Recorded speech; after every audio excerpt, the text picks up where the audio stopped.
Vatican might think they're experts on all things demonic, but sometimes stuff happens that even they can't explain. Today we have footage of an exorcism, something else that looks angelic in form only, and more, so let's get into it. It may come as a surprise that any case involving the Warrens would be included on a list like this. Yeah, that was sarcasm, we're all big fans of the famed demonologists around here, and what better way to start off a demon list than with some of the most well-known demon experts of all time. We don't talk about it often, but the case of Maurice Frenchy is difficult to dismiss as a hoax. Usually, psychological explanations for bizarre behavior, exaggerated reports, and a tendency to believe in the supernatural would kind of make you skeptical about a story like this one. But then, you'll see the shocking footage of the exorcism and change your mind. Frenchy, like many alleged demonic possession victims, had a traumatic upbringing. He suffered long hours working on his family farm, dealing with his father's attitude, which became more and more violent towards his son as he became older. Frenchy began to ask for help, calling upon anybody who would offer assistance, even unknowingly asking Satan to help him. It was during this time that he witnessed something horrific in the farm's barn that is never explained fully, but it's hinted at enough. After that particularly horrific incident, Frenchy discovered that he had acquired otherworldly powers. He eventually left the farm and floated around New England for years, and in the spring of 1985, the town noticed something unusual going on with him. Humid redness would randomly appear in his home and on his body. He had increased strength and found that hidden knowledge was suddenly revealed to him. He also had the ability to be in several places at once. And yes, that was the most disturbing power that he had. It was decided that his case was one of possession, and Bishop Robert McKenna was called in and agreed to perform an exorcism. But during said exorcism, things got crazy, and not in the usual snarling and body contorting fashion. The slow morph of Maurice's face in the video of his exorcism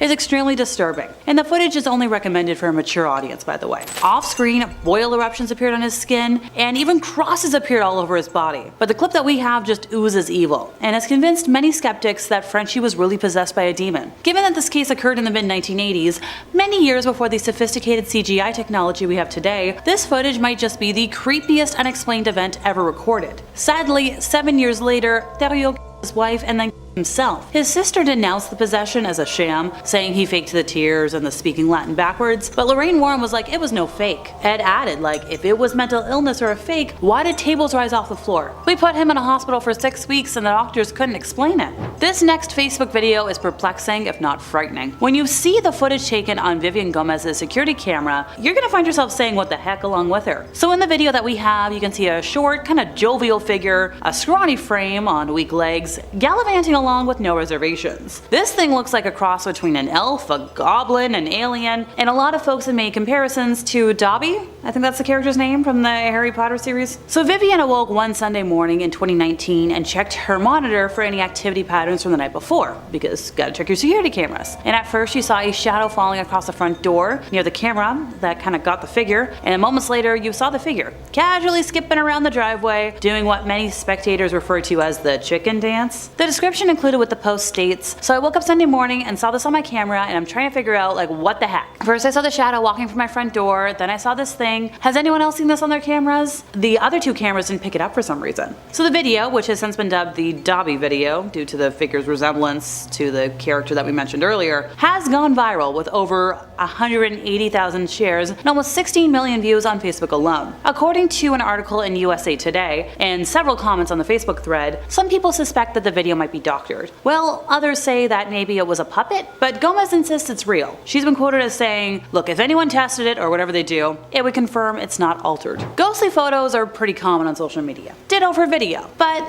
then you look at Richard Christensen's undeniably unsettling media, and this was captured on January 1st, 2017 in Phoenix, Arizona. He's like, what the hell do you see in this for reals? Anybody? The post has since been deleted, but thank you Internet Archives. Well, he didn't take a guess at what he saw, the internet was all over it. His post prior to it being deleted had been shared like 90,000 times, had 10,000 comments. People were pretty active about this. It shows what appears to be either an evil angel or gargoyle strolling an empty street. And in the comments a lot of folks were like, is this good? Is this bad? Is it angel? Is it demon? Some folks thought it might have been proof of the elusive Mothman. A few rational voices tried to speak up. They were like, hey, maybe it's a palm tree. But a lot of folks are like, no, this is something supernatural, possibly demonic. A video that has garnered over 2 million views has caught the attention of the mainstream media and paranormal skeptics. So in this next video, posted on YouTube by user Gamma Mori back in 2013, shows a man in a hoodie being attacked and dragged by a dark entity, possibly a ghost or a demon, in a hallway security camera. The poster says, I love how people claim the video is fake right away, just because they think that ghosts aren't real.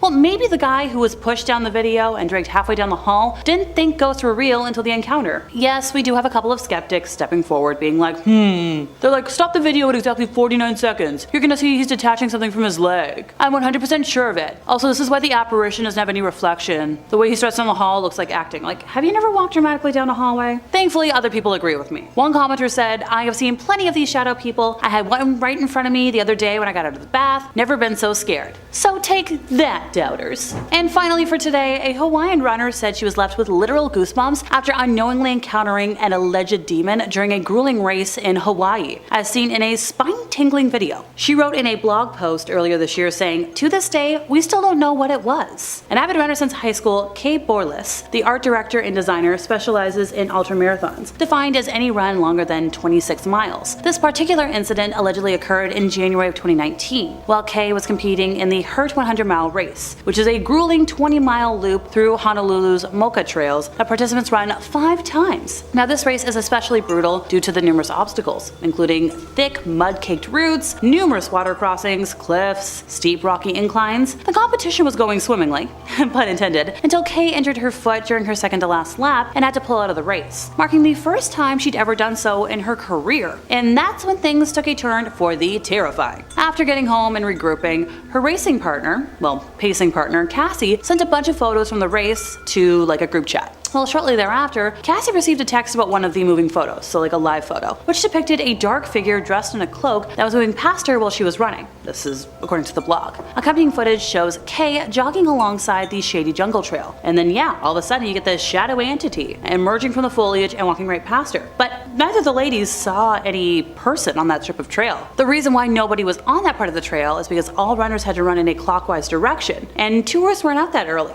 The gals didn't see anybody for hours while running together. So they're like, okay, they're positive there was nobody there. Alarmed, Kay did do some digging about the area, and that's where they found the local legend claiming that the region is roamed by a lot of spirits. They're called night marchers. According to Honolulu magazine, these rainforest creatures supposedly traveled at night to protect people, so sacred that the common man was never allowed to look at them. Breaking that rule meant death. If found in the path of one of these creatures, mortals should, be nude, lie face down to avoid looking at them. Folklore dictates that if you were to urinate on yourself, that also might help keep you alive, and also if you share like a direct descendant line with any of these specters in the procession. So Kay's lucky she didn't spot the alleged forest spirit until after the fact. After uploading the photos to social media, the cross-country competitor was swarmed by haters, who called her and Cassie a lot of mean names. Some folks even accused her of doctoring the image, and other people were like, no, it's just a crazy person on the trail. But Kay is adamant. She saw something out of the ordinary. She's like, we have the photos, and the live photo as evidence of something. She plans to return and complete the ultramarathon, by the way. Hopefully she doesn't run into anything this time. A Canadian nature lover's attempt to capture wildlife on camera backfired very terrifyingly after she inadvertently documented what appeared to be nude witches eating an animal carcass at night right by her house. She's like, I don't know what the heck was up with that. Her name is Cornea Stanhope, and she told Kennedy News of the spine-tingling sight. She's like, it really freaked us out. It's not something you see every day. The Powell River native had reportedly been riding one of her horses when she came across a dead deer in her garden. Well, most folks might have turned their nose up at the sight. The mother and her grandpa Bob, 76, decided to set up a camera to see if it would attract any critters, just for funsies. Well, the next day she checks in, and grandpa said he'd gotten nude people on camera, and she's like,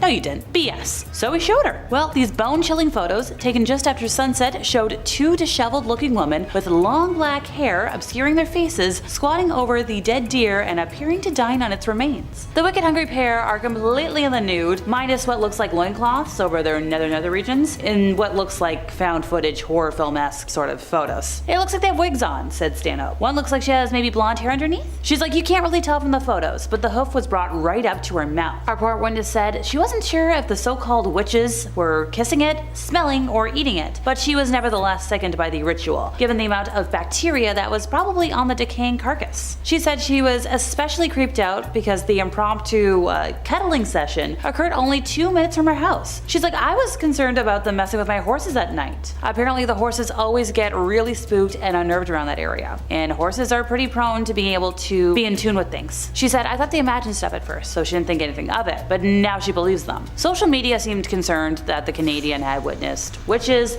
a local cult, or some other malevolent entity performing a demonic ritual. This is actually terrifying, commented one viewer. While another was like, that's an S-walker. They look humans, so you come up to them, and once you do, you're gone. And that's basically a walking demon from hell, said a third. If you hear screaming, stay inside, get a weapon, leave it alone. Some commenters suggested they were part of some, demonic cult, and I believe them. Back in 2021, Australia's ABC network was playing a routine news telecast when the anchor was taken by surprise as an unexpected satanic clip played during a switch of visuals. The anchor in question, Yvonne Young, was presenting a story about Queensland's proposal to make killing of police horses or dogs a criminal offense. Her narration was visually cut by a frame of 3 officers walking, then it pans back to her. Pretty typical, right? Well, a few seconds later, her narration once again gets interrupted by a change of visuals, but this time the network played a satanic ritual on screen during the live telecast. In that scene of just a few seconds, a man can be seen standing in a black robe. Another person is seen standing beside the robe-clad person, and then there's somebody seen sitting next to a keyboard. There's also an upside-down cross in one corner of the room. The whole clip of the satanic ritual played for only a couple of seconds, but was caught by another media house. Also, the man in the black robe can be heard saying, "Hail Satan." The producers realized the mistake and immediately cut the feed, bringing the anchor back on screen. Poor thing stayed silent for a couple of seconds, then quickly started introducing another story, kind of awkwardly. But can you blame her? Some folks believe the people from the visual were members of the Noosa Temple of Satan that at the time was protesting against Queensland's education department regarding religious instruction classes in schools. Meanwhile, the temple themselves retweeted the clip with the caption saying, "Satan works in mysterious ways. I don't want to know." American professional boxer Ryan Garcia recently alleged that Bohemian Grove, which is a place that exists north of San Francisco, is very much real, and it is an elite club where he reportedly witnessed some really heinous stuff we're not supposed to talk about on the internet. He claimed this during an X-Space hangout with Andrew Tate on March 5th earlier this year, and in the wake of his allegations, a video went viral that showed an alleged satanic ritual performed at Bohemian Grove. The video was reportedly leaked back in the year 2000 by prominent conspiracy theorist and radio show host Alex Jones, who allegedly infiltrated the Bohemian Grove around the same time after being denied entry multiple times. Well, the visual's kinda hazy, audio's a little unclear, some of the ritual was ongoing with fireworks, cloaked priests, and there's a lot of speculation about alleged satanic ceremonies that have emerged. Additionally, Alex Jones's interview on the Joe Rogan Experience has also gone viral, where he claims that when he trespassed the Grove 2 decades back, he saw effigies being burnt in front of a large owl shrine, further fueling the alleged satanic ritual speculation. While the Bohemian Club website refutes the claims of secret and illegal affairs going on, or heck even the existence of things, a 2011 article in the Washington Post revealed that the members of the Manhattan Project met there regularly back in the 1940s, and that should alarm you. A mysterious snippet of footage showing people wearing black robes making a human sacrifice in front of a Shiva statue at the CERN, or European Organization for Nuclear Research campus, was posted on YouTube back in 2016 to a lot of debate. Well, a lot of folks were like,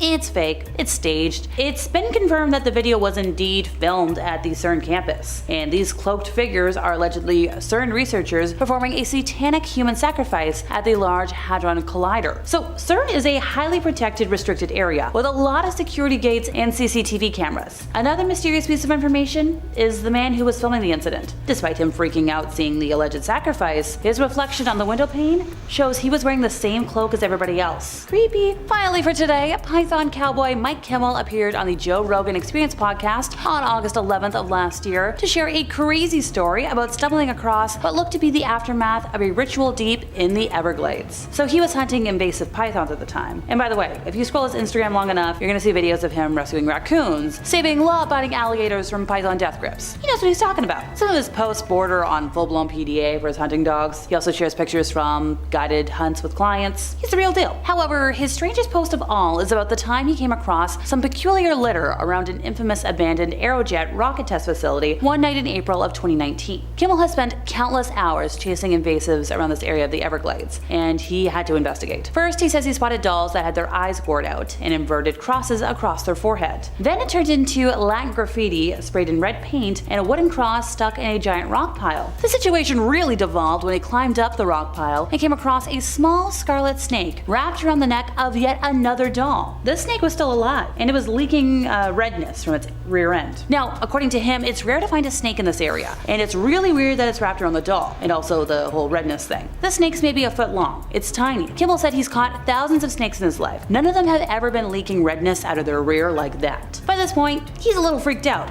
Dolls with no eyeballs and a little graffiti is one thing, but a live animal in anguish takes this beyond any kind of silly prank. He said as he was leaving that rock pile, there was a huge spray-painted phrase on the asphalt, maybe 50 feet long, and it was translated to, "He's watching, turn around, run, hide." So he moved further into the main building of the complex, and the more he investigated, the weirder it got. He found a 50-foot spray-painted pentagram with a 3-legged chair in the middle, with a big red stain, like something was sacrificed there. On the walls there were more Latin sayings with upside-down crosses. In another room there was a little nightgown, and he thinks it was spray-painted red, but it was supposed to look like it was covered in bad fluids. There was a lot of phrases on the wall that were talking about sacrificing a human to the devil, and in one of the rooms that he couldn't gain access to, he could tell through a busted out window that there was a sleeping bag in there, something stuffed inside, and that's when he was like, I'm out of here. Later on, when he got home, he started researching the facility. The man who built it was named Marvel Jack Whiteside Parsons, a Caltech rocket scientist and the co-founder, obviously. He was a known Thelemite occultist, meaning he practiced the Thelema spiritual philosophy and new religion founded in the early 1900s. Now, this isn't directly linked to Satanism, but he was known to conduct rituals summoning goddesses with Scientology founder Ron Hubbard. Enough said. First up, we have Incubus. This dark demon is said to take on the appearance of a male human who tries to impregnate unsuspecting women while they are asleep. Now, the goal of Incubus is to use his unsuspecting victims to birth demons and witches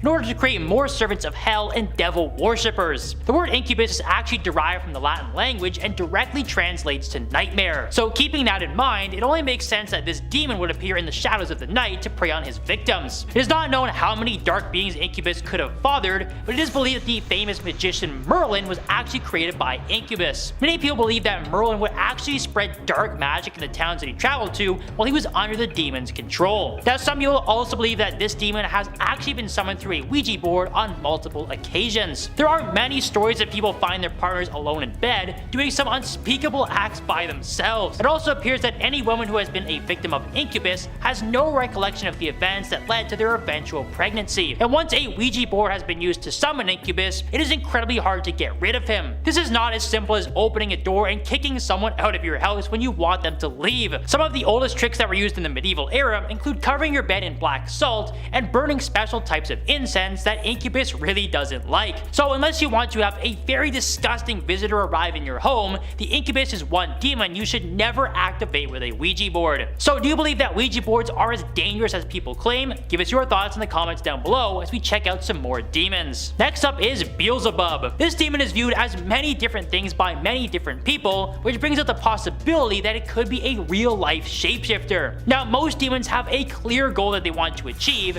and they have various ways of manipulating their victims in order to obtain what they want. Beelzebub loosely translates to Lord of the Flies, which has led many to believe that this demon could very well take on the appearance of a small insect. However, other stories have described Beelzebub as a large demon that actually commands a huge army of insect-like creatures. It is said that Beelzebub uses its many servants to cause destruction and wreak havoc on Earth through violent attacks. These servants are generally regarded as scum and excrement that are lurking in the deepest depths of the underworld. Some religious figures even believe that these servants are damned souls who are forced to carry out their Lord's dirty work for the rest of eternity. The Catholic Church especially fears Beelzebub, as he is even mentioned in the Bible. The scribes in Mark 3:22 have actually accused Jesus Christ himself of working directly with Beelzebub. Some believe that the Lord of the Flies was banishing evil spirits away from Earth on Jesus' orders so he could gain even more servants. Now, anything that commands an army of evil spirits and has the ability to shapeshift should not be taken lightly. Summoning Beelzebub with a Ouija board can enrage the demon and cause it to take over your day-to-day life. There have been reports of Beelzebub appearing in homes as a large dark mass that is most active at night. Other smaller paranormal events are likely the work of his minions, but this is one demon you do not want to mess around with. After that, we have have Antoine Gay. This one may not sound as terrifying as a traditional demon,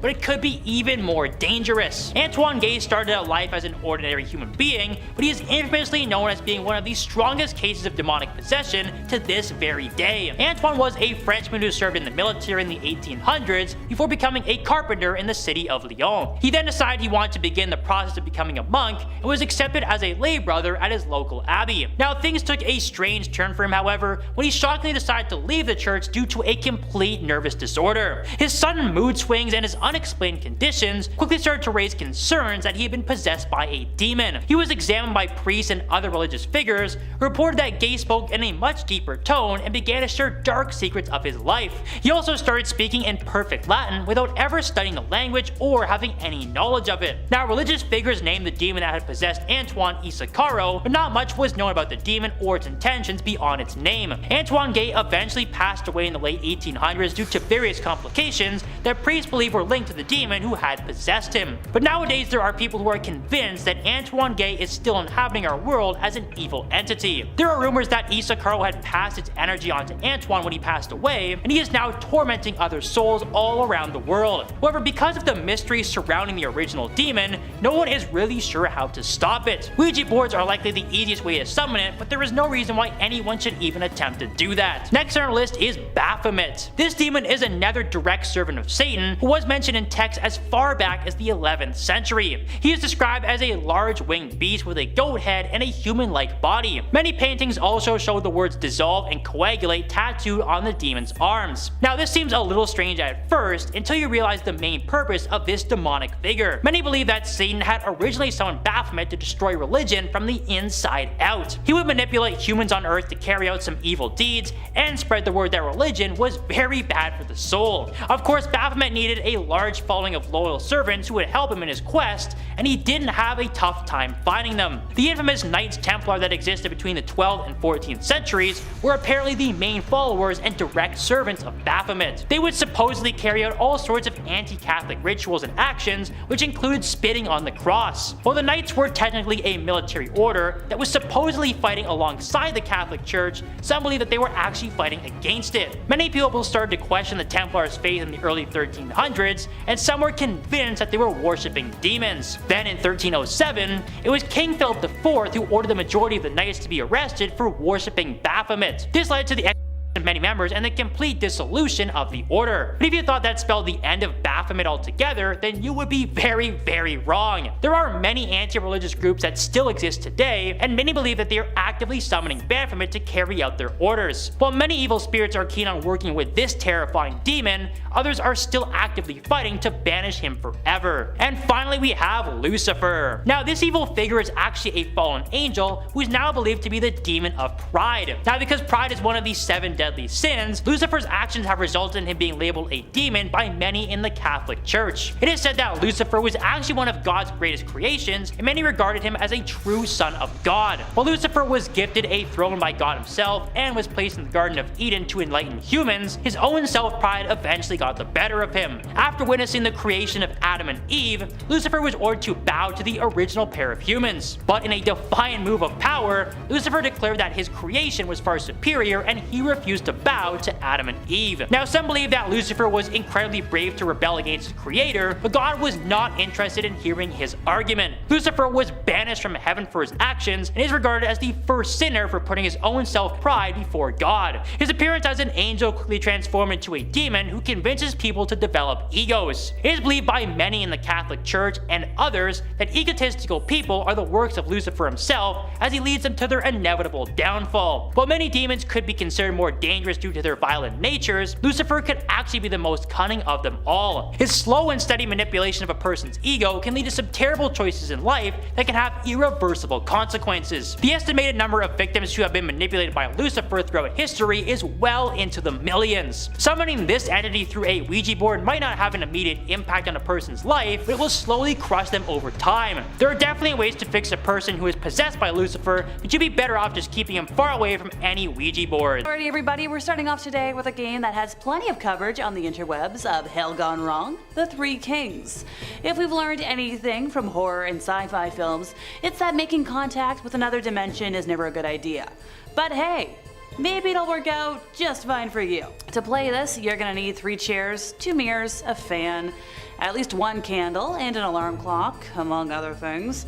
After the extensive prep, at exactly 3:33 in the morning, during the cursed hour of the night, you'll need to sit, holding the candle, looking straight ahead for an hour, during which time you'll apparently access the mysterious shadow side. What is it? Well, you'll just have to perform the ritual to find out.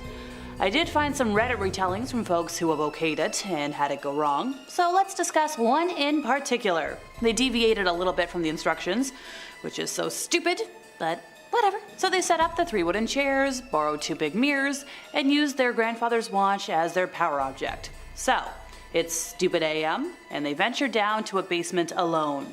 It was pitch black down there, and our narrator was shaking like a leaf. Wonder why? They sat down between the mirrors, staring into the darkness, trying not to freak out, because apparently the atmosphere was so intense, our narrator could feel somebody else in the room with them. So they sit there, trying to keep it together, and started seeing movement in the mirrors, even though they weren't moving. It was like something was trying to get their attention, and to the shock and surprise of nobody, our narrator was freaking the heck out. But they kept their cool, tried to focus on not looking directly into the mirrors. But that's when things get weirder. They started hearing murmuring all around, like people talking in hushed tones, and it was so freaky that our poor player was like, okay, I'm losing my mind. And then they asked if they were alone, and they got some creepy responses, being like, someone who knows, yourself. Which it's like, okay, game over. That's when the voices also started saying things that hit way too close to home, stuff about our player's past, deepest fears. It was like they were trying to mess with their head, and well, it worked. At one point, our poor victim felt like something was right behind them, breathing down their neck, and they felt their heart pounding in their chest, and they were like, okay, I want to get the heck out of here. But they were kind of frozen in fear. And then, just when they thought it couldn't get any worse, candle went out.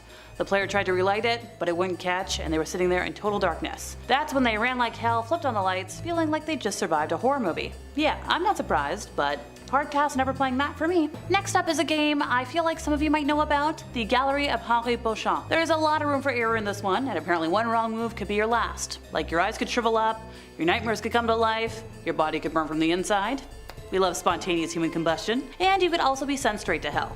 Well, I'm going there anyways. There's a ton of steps to this ritual, and it begins by stepping into a particular small bar in Perry. You'll be asked in clear and perfect English, what would you like to partake of this glorious night?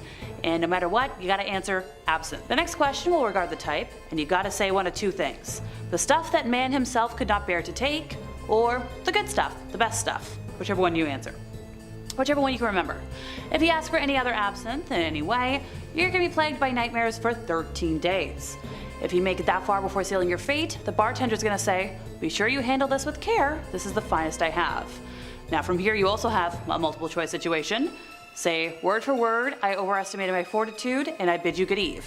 So that's how you get the heck out of there. Other than that, good luck, go on. So you're gonna be given a glass with a 7-sided rim, with each side twisting ever so delicately around the basin until forming a sleek and simple handle. You're also gonna receive a very, very, very special absinthe spoon in the shape of a key. The holes at the key's top serve as the draining point for the booze to pour over the sugar cube. And of course, an unmarked bottle, stripped long ago of its label, scraps of paper sticking to its sides, covered in the rot of decades past. So the spoon's completely flat, but it has 2 distinct sides, one with a groove along the shaft of the key and one without. So turn the shaft down, so its groove will be face down. Now if your spoon is the right way up, begin preparing the absinthe as one would. Say cheers to the barkeep, bottoms up, and if you've done it right, the already dim lights are going to go off, darkness is going to consume the bar. Don't be afraid, this is the cue that you've been approved for the exhibit. So eventually, a green floodlight's gonna shine brightly on a door on the far wall. The bar is gonna be bathed in green, the barkeep, he's gone. So take the spoon and put it into the keyhole of the green lit portal's doorknob. It's gonna fit perfectly, and reach the end of the keyhole with a resounding click. Inside is a small elevator with the most beautiful woman any mortal eyes can imagine, bathed in green glow in such an angle that the light refracts beyond her into the shape of wings. So the green fairy is going to ask you, going up? And considering all the trouble you just went through, you're going to say yes. So she's going to ask, as you cross the line from the bar to the compartment, how would you compare Beauchamp's surrealism to that of, say, René Magritte. And for that you must say, I've come to see more than art tonight. If you don't say that, well, the light's gonna blow out, the doors are gonna slam shut, elevator's gonna plummet through a seemingly infinite blackness before red lights grow brighter, and then, well, you've reached hell. But if you do get through all the hurdles, you say the right thing, you get kissed by a fairy, and you're filled with creative inspiration for the rest of your life. And of course you get to see Beauchamp's paintings for yourself. Sure, this sounds like fun, but that's too many steps for me to remember. Next up, a cozier game, the bath game. So while washing your hair, you must repeatedly say, Daruma-san fell down, until you finish. You're going to visualize a woman falling, her head hitting a rusty tap that impales her through the eye, after which, well, she dies. And the next day, it's said that the ghost of Daruma-san will follow. If you try to look directly at her, she's going to disappear, but if you keep glancing behind your right shoulder, you might get a glimpse of the one-eyed ghost. At which point, you can perform a chopping motion with your hand, while shouting, Kita, in order to escape her and win the game, as long as it's done before midnight, that is. We've got a pretty mainstream game next, Hail Mary. Does this game have a much more mainstream one? Sure, but the interweb platform doesn't like the B word, so bear with me. Originally in history, Mary wasn't summoned for the purpose of eye gouging or other macabre reasons, but to show a woman her future. So you're gonna do a candlelit ritual, and if you did it right, you're either gonna get a glimpse of your future husband's face, or you're gonna see a skull. So you're gonna die before marriage. But hey, I think that's still less horrifying and way more depressing than today's version, in my personal opinion. Since I know this is what y'all are waiting for, I will detail the spooky Mary ritual. So for this, you're gonna need a mirror, the classic, candles, preferably black, yellow, purple, or white, and matches or a lighter. All the basic game things. The game starts by turning off all the lights in the house, or at least the room you'll be in. Arrange all but one of your candles around your mirror, or on the sides of the mirror, minus the one that you're gonna be holding, because you gotta make sure you see things. So light all of them, including that one, and once you're calm, close your eyes and begin spinning in a circle while chanting B-L-O-O-D-Y, Mary 13 times. Try and visualize the entity as you chant her name, and after the 13th chant, open your eyes and face the mirror. You're either going to see her form in the mirror or only catch a glimpse of a shadowy figure leaving the mirror before, well, she mauls you. Those who have seen her and survived her encounter have described her as a rotting skeletal figure with nothing more than red discolored bones, long sharp nails, rotting flesh, clumps of matted red hair. Some say she's eyeless, and other folks say she's wearing the eyes of her past victims. And even more people are like, she's gonna drag you into the mirror to live with her forever. Demon doll lovers, this last game is for you. One man hide and go seek. This is a game that has deep roots in a ritual, specifically necromancy. So in this game you summon a spirit into the body of a doll, who then plays hide and seek with you, which, hey, on the surface seems pretty innocent, but if you're familiar with any creepy doll lore, I'd kinda recommend against it. Now while I'll tell you all how to play this, please don't. Please, please, please. But hey, the information's already out there, so I might as well make sure you're getting the facts, the warnings, and try and save a life. So to play this game, you're gonna need a doll, scissors or something else sharp, red thread, the sewing implement, rice, hair and or nail clippings from yourself, salt water in a cup, a working TV, and be in a bathroom. Now, this ritual needs a lot of work, so take this as a warning. Also, you're gonna have to name the doll. This isn't gonna work if you haven't named her, so give her some sort of name, wasn't your name. So to make my life easier, instead of saying insert name here, I'll name my hypothetical doll Annie. Once you have everything, go into the bathroom and cut the doll open. Remove all the fluff and filling, then restuff it with the rice and the clippings. Sew the doll back up with the red thread, use any remaining thread to tie up the doll. Run a bath filled with water and put the doll on the sink counter and go to your hiding spot. Place the cup of salt water and the sharp object on the floor of said spot. Now once the time reaches, you guessed it, 3 a.m., tell the doll, Annie, is it? 3 times. Go into the bathroom, put the doll into the water-filled tub, and then turn off all the lights in your home. After you've done that, go to your hiding spot, turn on your TV, close your eyes, count to 10, and then pick up the sharp object and go back into the bathroom. The doll should still be there, and say to the doll, I found you, Annie, and after you say this, you have to impale the doll with the sharp object, place the doll back onto the counter, and run back to your hiding place. Don't take the sharp object back after you puncture the doll, by the way. Now that you're in your hiding spot, remain silent. If anything happens to your TV, like flickering, images, turning itself off, that means the spirit and the doll are near. After you've been hidden for a bit, you have to take half, or as much of the salt water as you can, into your mouth. We're not swallowing it, just hold it in your mouth and search for the doll again. And make sure you bring the rest of the cup of salt water with you. Once you have found the doll this time, and hopefully it's still in the bathroom, you have to pour the rest of the salt water onto it, spit the water in your mouth onto it, and tell it, I win 3 times, which ends the game. Once the game has ended, dry the doll and burn it. If there are any remains of the doll left, put salt on it and discard it far, far, far away. And hey, a couple of little things to keep in mind. If you have your phone, keep it on Do Not Disturb, have the brightness at its lowest, and also just don't use it. Try to stay calm, stay silent, especially if you think the spirit's in the room with you at any time. Try to keep all the doors unlocked in case you need to bolt at any time, but that's only in case of emergencies. Otherwise, try not to leave the house because, well, spirits are gonna have fun. Keep some salt with you because worst case scenario, you're gonna wanna line the door to the room you're in, and also keep some religious tools with you if it makes you feel safer. Also, try not to hide in any places where you could get cornered. And above all, use your common sense. Number 5. The Invisible Guest. Our first clip today was posted to Reddit and it's a delightfully strange one. It's CCTV footage of a security guard working in Buenos Aires at a hospital late at night around 3 a.m. Now traditionally that's kind of like the witching hour, but like no big deal or anything. Anyway, take a quick little look at the clip for us.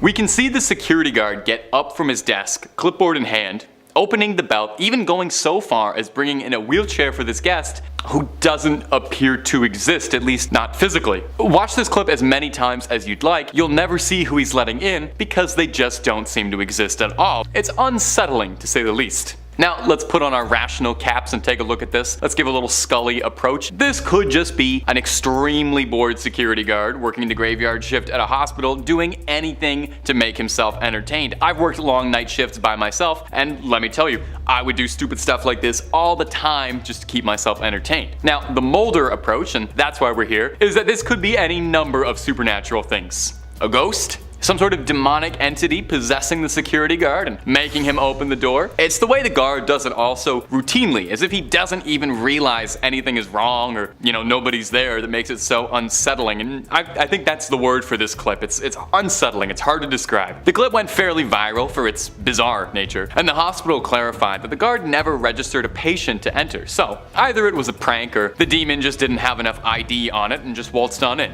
So let me know what you all think. Is this a bored prankster or something supernatural piercing the veil? And if you're looking for a lot more strange security footage, cryptids, creatures, tales of the unknown, or tales of the very known, Top 5 Scary has all of that and then some in spades. We've got just about everything scary you could possibly think of. So click on through, subscribe if you'd like, but stay watching this video, okay? Because we got way more scary stuff coming up for you in just a second. Number 4, a gnome. Our next clip looks like something out of the start of a low budget like A24 horror movie. I started watching this clip and I thought it was kind of boring, and then as soon as it got going I literally pressed my nose to the computer screen, so I hope you do the same. This clip was posted to the subreddit Humanoid Encounters and explained that this had happened to their relatives and they don't really know what's going on. But what we can see in the clip is bizarre. Someone is outside on their front porch, shining a light into the darkness, trying to find what is stalking them on their property. It can be a little hard to see, but behind this big rock we see what looks like tiny little hands peering out, trying not to be seen, playing a spectral game of hide and seek. It's really difficult to figure out what's going on in this clip. We only have this flashlight helping us out here, but it almost seems too like there may be more than one of these creepy little crawlies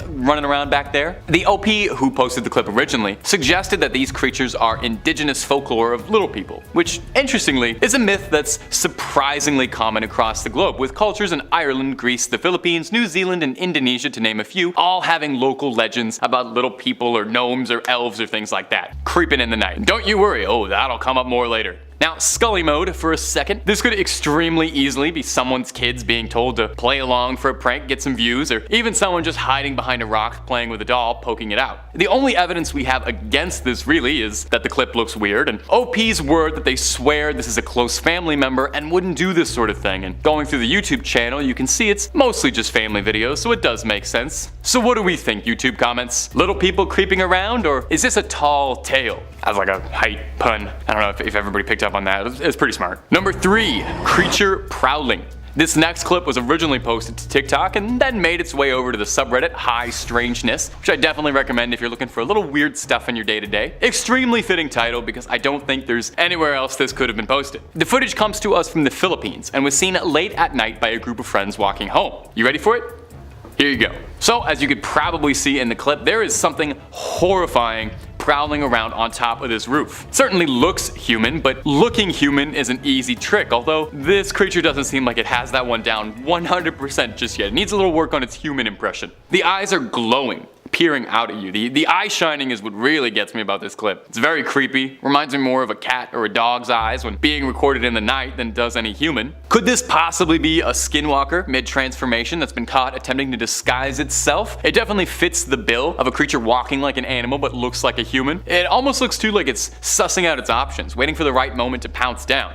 Now, let's get rational, get our Scully hat on. The most likely, if not uncomfortable possibility, is that this could just be someone under the influence of one or all of the substances who's having a really bad night. However, it could also be something paranormal, supernatural, creeping around caught on camera, imitating a human being. Is this someone wearing the skin of a person, or just someone having a night they're not going to remember for a few weeks? You let me know, because I could go either way on this one. Number 2, a ghost. Coming up next is this clip that was making the rounds of an Instagram user going live. The user was complaining that he had seen something strange earlier in the day. He had mentioned that he had seen what he believed to be a dog man that he thought he saw, a fairly popular cryptid that gets mentioned every now and again and has been kind of picking up in popularity lately. He was talking on the live and then happened to hear something strange outside, so naturally he went to go look, and the results were horrifying. Let's watch the clip.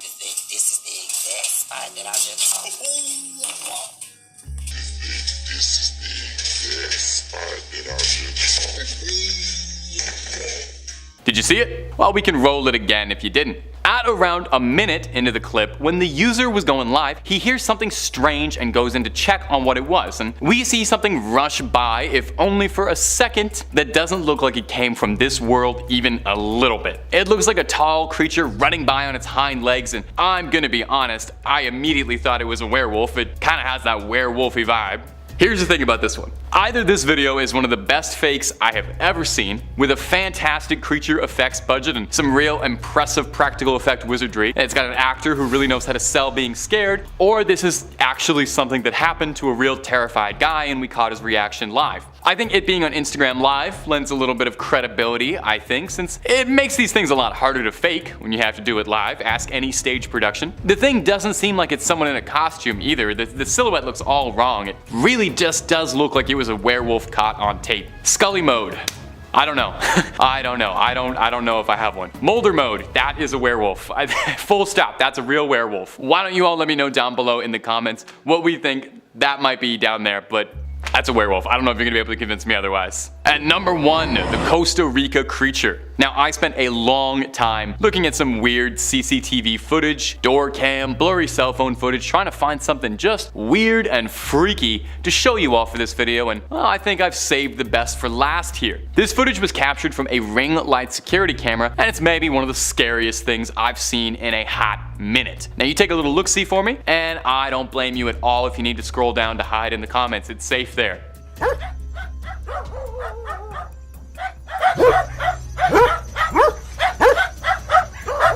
Huh? What'd I tell you? Pretty weird clip? We can see a dog barking repeatedly at something outside, and at first I rolled my eyes because I thought, hey, this isn't anything supernatural, this is just 2 dogs barking at each other. Until I watched the clip over again and I realized what the dog was barking at is absolutely not a dog breed from this planet. No, we see something absolutely horrifying crawling around looking like a spider, like it just came out of Dead Space. The way the dog is barking really makes me stressed too. It's not just barking at something odd, it is freaking out and shrieking and screaming, and it seems panicked and scared and trying to let everyone in the neighborhood know that something deeply evil is around. This is one of those things where I look at it and rationally I want to say that this is just someone messing around, having fun, doing something for views, trying to get viral on TikTok. I'm having trouble being rational here. I just fully believe this might actually be a demonic entity that someone caught on camera, and personally I am extremely glad it is absolutely nowhere near me. Now, if you need me, I need to go watch some videos of, like, I don't know, cats being funny or something. Can we throw maybe a cat or 2 up at the end?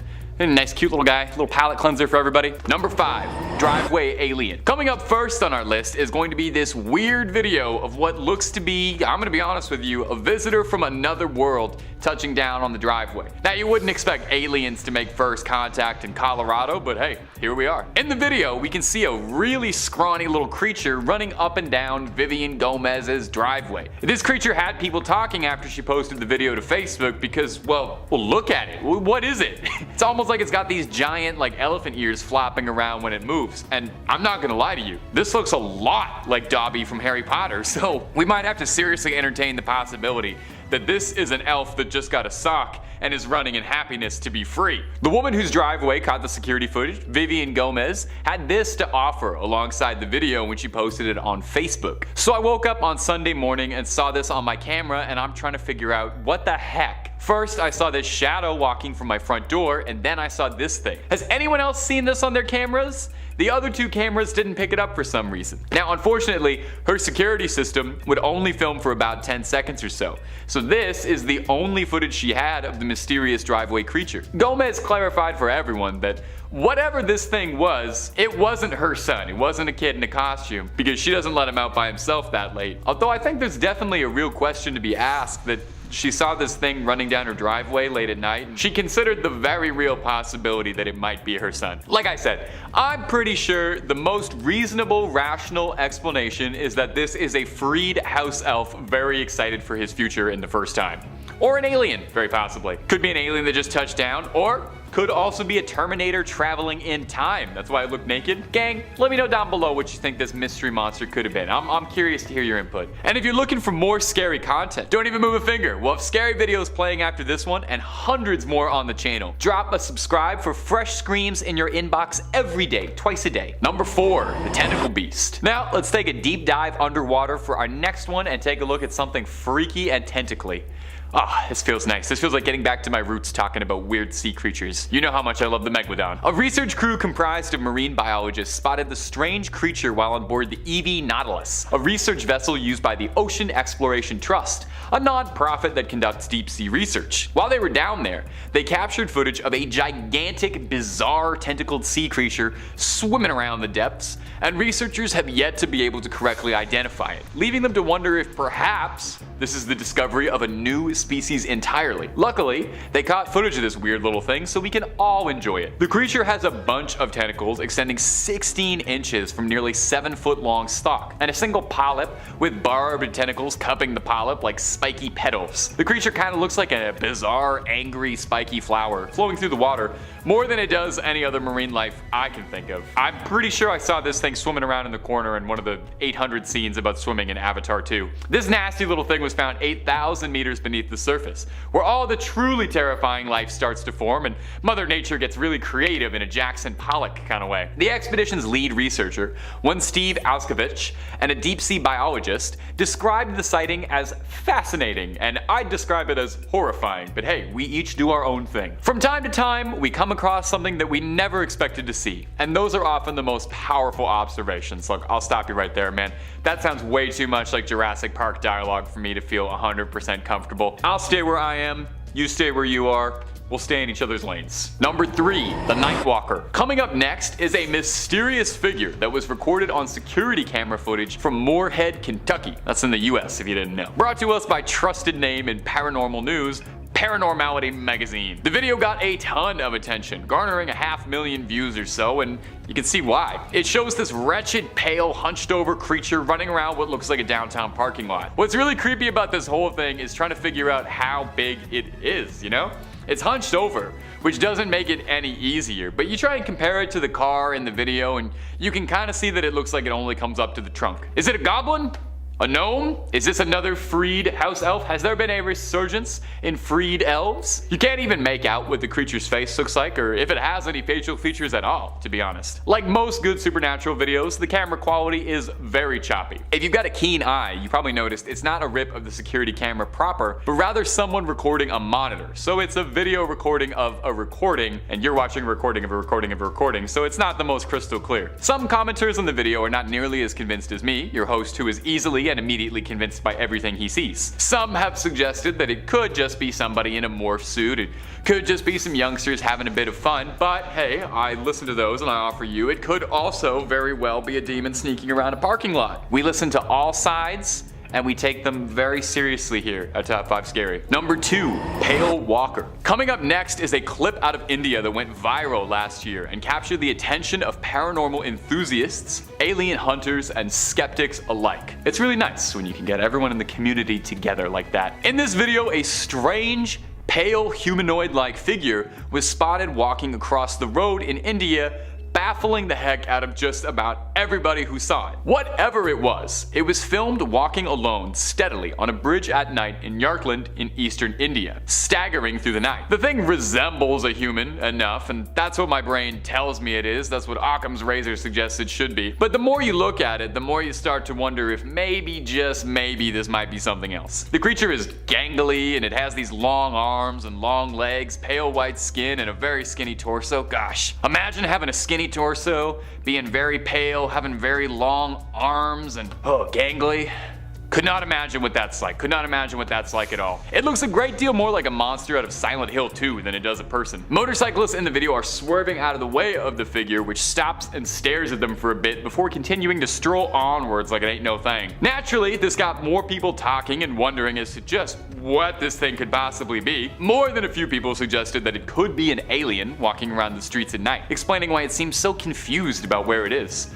Some commenter even suggested that if you watch the sky, there's some lights up there. I don't know, I didn't see the video enough times. Others even suggested the possibility of it being a ghost, which would be pretty spooky. I'm always open to something turning out to be a ghost. I love a ghost. It does seem like it's interacting with the physical plane though, and those motorcyclists are trying to swerve out of it, so I'm not 100% on that. And finally, there's the realists, who I guess we have to listen to sometimes, who suggested that this could just be someone who had a long night and is lost, possibly on 1, 2, or all of the substances, staggering home trying to get a good night's sleep. Now, as far as I know, no one ever cracked this case, so hey, we may never have a satisfying answer to this. I think this thing should get in contact with the weird little creatures from Point 5 and Point 3, and maybe they can form a weird little pale creatures caught on CCTV footage union. I like this one too. Let me know down below what you think it is. I want to hear everybody's opinions. Number 1, the Chupacabra. And finally, coming in at our number 1 spot is going to be my beloved Chupacabra. Oh, do I love the Chupacabra. It's probably one of my favorite cryptids. If I've ever said another cryptid was my favorite before on this channel, I am now officially retconning it that I have always been saying Chupacabra. I love that in the world of cryptids, you got cool things like Mothman or the Flatwoods Monster that might be an alien, and then the Chupacabra is just like a weird dog. Sometimes it's a goblin, but most descriptions of the Chupacabra just make it out to be like kind of an angry big dog. Well, take a look at this footage of a big, angry, freaky, mangy mutt that's got people clutching their pearls and locking up the livestock. Recently captured footage out of Argentina shows a bizarre-looking creature that almost resembles like a mix of a horse and a dog wandering the streets, and it had people scared. Like, it looks like a dog for sure, but an absolutely massive sized one, like bigger than me. I'm talking like Marmaduke size, as hard as that is to imagine. This strange creature was said to have savagely attacked at 2 dogs, fatally injuring a pit bull and a German shepherd, so whatever it is, we know it is angry. Chupacabras typically tend to stick to goats as their favorite prey. I mean, their name almost literally translates to goat sucker, and when you learn that about them, they become infinitely less scary. The clip was fairly popular, garnering nearly 400,000 views on YouTube, and if you ask me, it definitely looks like a Chupacabra to me. The Chupacabra is one that, I don't know, every couple years, something will come out about it. Someone will discover a weird dog and get a video of it, and most time it just ends up being a coyote missing fur with mange or something, but hey, goats keep going missing, keep showing up sucked out of all their blood, so maybe there really are Chupacabras hiding out there. In 5th place, we have a North American ritual. While I'm about to talk about rituals in detail, I've left out some steps for safety reasons. If you decide to try and use the rituals, please let me know in the comments what happens. I do not recommend trying to open a portal, especially in our current climate. Seriously, as a Canadian, I've choked on enough forest fire smoke this year. But since this is what y'all want, allow me to begin. For starters, in order to open a powerful portal to hell, it's vital to work in a group, which should be made up of multiple powerful magicians channeling their collective energies into the creation of the portal. The more powerful the summoners there are in a group, the greater the results. Now, the power of the group will also determine how long the portal can remain active, since longer lasting portals allow more demonic demonic forces to enter our plane of reality. Secondly, one must find a suitable area for performing the ritual, ideally in a rural location. The area should be quiet and desolate, free of distractions or unnatural channels of energy. Rooms that are surrounded by nature are the best setting, since it's quite helpful to have a frame for the portal. There are also energy centers from ancient times scattered across the globe that can provide a, tenfold or more of magical energy than a group would be able to manifest on its own. I'm not giving examples there. That's where you've got to do your own research. Next up, the connection between spiritual planes of reality and our own is the most sensitive at 3 a.m. The line between spirit and matter overlaps at this hour, thus making us more aware of the spiritual forces which we'd otherwise not come in contact with. I hope you're a night owl, because I am certainly not these days. One must dress also appropriately for the summoning. While there's no high school level dress code, clothing worn should be simple, uniform, and if you own a dark or red magician's robe, that would be ideal. All folks involved should be dressed the same, but there are 2 variations where 2 exceptions are accepted. The first of the 2 exceptions in regards to colors may be the 1 or 2 magicians who plan on entering the portal. The other exception may be the leader of the group, who will also light the fire. Alrighty, now that that's out of the way, it's time to start the ritual. Pretty simple, just pour gasoline or another flammable concoction on the ground. If you're creating a new portal, you'll have to trace the outline of the area, but if the portal is already clearly marked, a straight line from side to side will do. Afterwards, time to surround the portal and begin to chant. Conjuro potentiae Lucifer, patefacio a porta ad inferos, et tua diamond transire, sic urantar mundi. I promise, I got through that without stumbling. As the 30th repetition approaches, have the leader of the group approach the portal and light the fire. On the 60th repetition, all the magicians should kneel on one knee, hands stretched, palms facing the flames from a safe distance, with energy from the hands directed at the flames. Repeat the chant for 30 more repetitions in that position. I couldn't. My knees absolutely could not. But on the 90th repetition, either the flame will soar higher and spirits visible to all or some members of the group will jump out of the flames, or another supernatural occurrence will be felt. If one of the members of the group feels summoned to enter the portal at this point, it can be done while the remaining magicians are channeling their energy into it. So the remaining magicians should remain in the kneeling position described previously, while 1 or 2 people at most pass through the portal. It's vital that the portal remains open so that the traveler or travelers have an exit. Don't wander off too much, because if your partner's concentration begins to falter, you could remain trapped forever in a state of doom and frenzy. Good luck on that front! In 4th place, we have the Cave of Sibyl. Naples, Italy is home to a gateway to hell called the Cave of Sibyl, which was described by Virgil over 2,000 years ago in the Aeneid. If I'm quoting directly, the gates of hell are open night and day. Smooth the descent and easy is the way. According to the poet, the Trojan hero of the same name met the oracle Sibyl here, and she guided him through the cave into hell. In 1932, after centuries of searching, explorers finally uncovered this entrance to the netherworld. Now today, visitors to the Cumae archaeological site can go inside Sibyl's cave and walk through her coffin-shaped rock-cut passageways. Okay, before someone asks about the ritual enacted, that was done privately by the prophetess, and I felt like since she left the portal behind, it deserved a spot on today's list. Partially because I wanted to emphasize that portals have been enacted since the beginning of time, and hey, if you need a portal, I'm not saying you should go here, but this place could have some strong energy for it. Don't do it, but if you are. In 3rd place, we have a ritual for summoning Satan. Once again, I'll be leaving elements out of this description. While I can't control what y'all do, I don't want any apocalyptic chaos on my conscience. My life is plenty exhausting enough without having that on its plate. This particular ritual comes from the Grimorium Verum, published by Jake Stratton Kent in 2009. So firstly, the magician must forge a pact with the demon that does the call dialing itself, a sort of psychopompic spirit called the CERN, whose sigil must be inscribed alongside the operant's initials at the outset of the process onto a ruby or correspondent precious stone.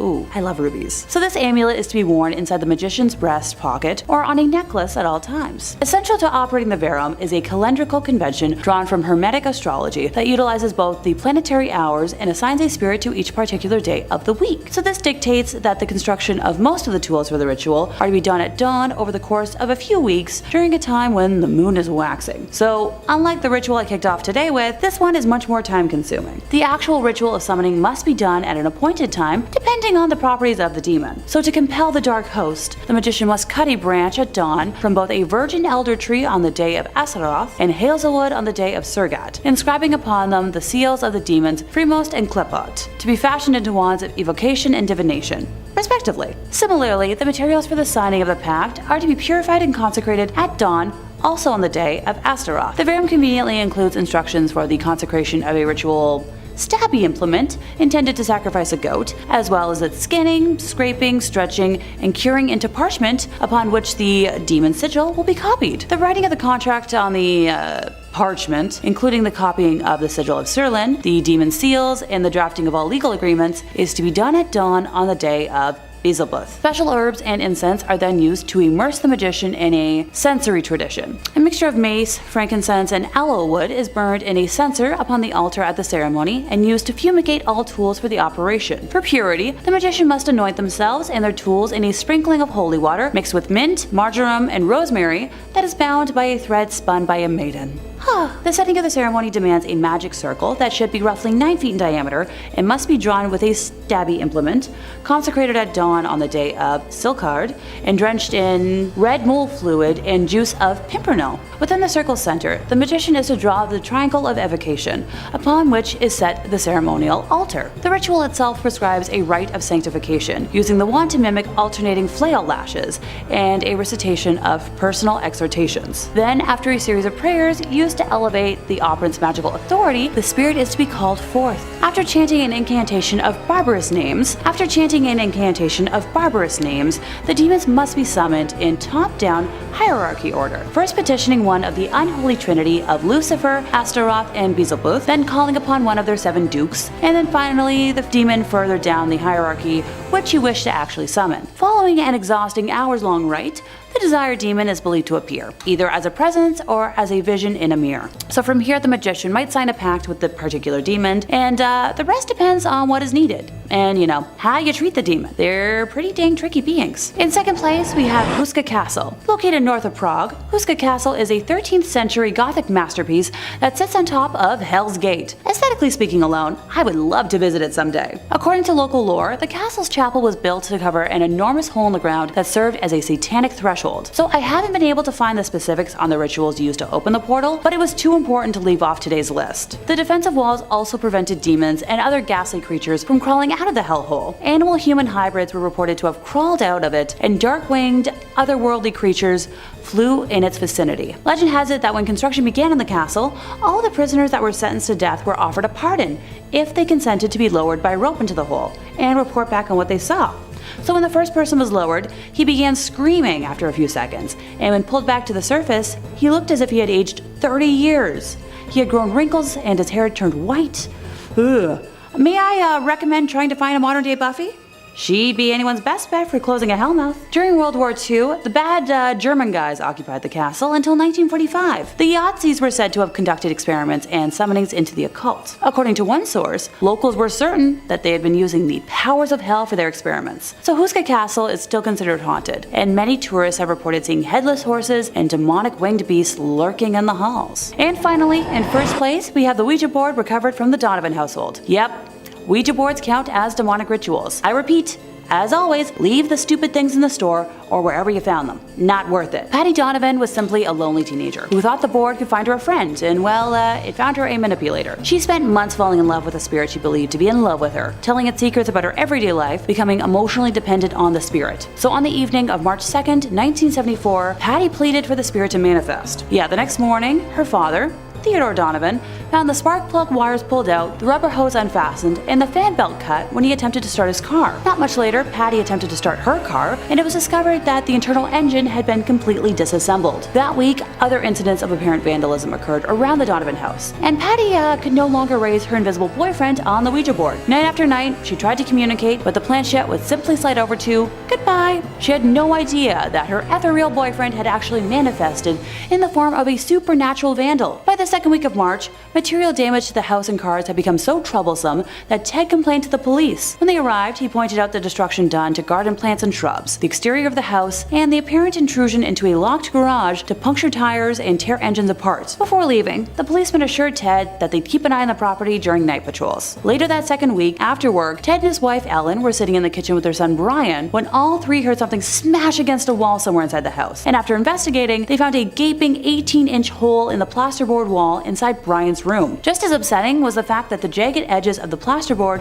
are pointing inwards, with the blow coming from inside the walls. The house was further plagued by loud noises every night that only escalated in frequency and volume, along with further unexplainable damage to the walls. On April 1st, furniture began to levitate, with a 250-pound dresser flinging its contents while flying erratically. Rocks had also begun to rain from the sky, pelting only the Donovan house, which the police bore witness to. Ted eventually broke down at work and explained the horror of his home to his supervisor, who urged him to reach out to our favorite people, Ed and Lorraine Warren. So Ted instead tried moving his family into a hotel first, and the spirits followed the family there, destroying the room and making so much noise that the family was thrown out of the hotel and forced to return home. Finally contacting the Warrens, they arrived in Maine as quickly as they were able to, and oh my goodness. Lorraine said nothing, although at the time she sensed in the home the presence of entities so numerous and threatening that she had to fight with herself to keep from going back outside. After a lengthy tour of the house, Ed and Lorraine conducted an interview with the entire family, where Patty's history with the Ouija board was revealed. The Warrens then contacted the Catholic Church to begin the process for an exorcism to be granted, which sadly took about a month. The family experienced many more unexplainable horrors during that time. After the exorcism took place on May 2nd, the family was finally free of the demonic torment, but left with over $5,000 in damages, which would be over $30,000 in today's money. Number 5. St. Mary the Virgin Church. Clop Hill, England. I gotta say, that sounds like it's a fake place, like where Sir Topham Hatt lives. Well, not only is it real, but it's home to a bone-chilling haunted church, St. Mary the Virgin Church. Now, St. Mary was built in 1350 outside the main settlement of totally real place Clop Hill. Traditionally, churches are built facing the east. I didn't know that. It's so it can align with the sun rising, which in Christianity is associated with heaven and the Messiah. Churches have their altars facing east, so you pray in that holy direction. Well, St. Mary's just had to be a little different, and this church is facing the west, facing away from God. And it's why some people believe the church is hosted to evil spirits, as facing west means they've shunned God and opened their doors to the devil. Paranormal investigators have strongly suspected the church as being host to satanic rituals. As the church fell into disuse, it became a popular spot for vandals, and if you believe the legends, black magic. In 1963, a local couple saw two people wandering around holding a human skull, which definitely I think would cause you to look twice. The people told the couple that they had found the skull in St. Mary's, where it had been jammed into a wall. When the couple went to investigate, they found on the floor a breastbone, pelvis, and leg bones, all laid out in a pattern used for black mass. Pretty spooky. Scattered cockerel feathers and tracings of two crosses filled in red were found inside the church as well.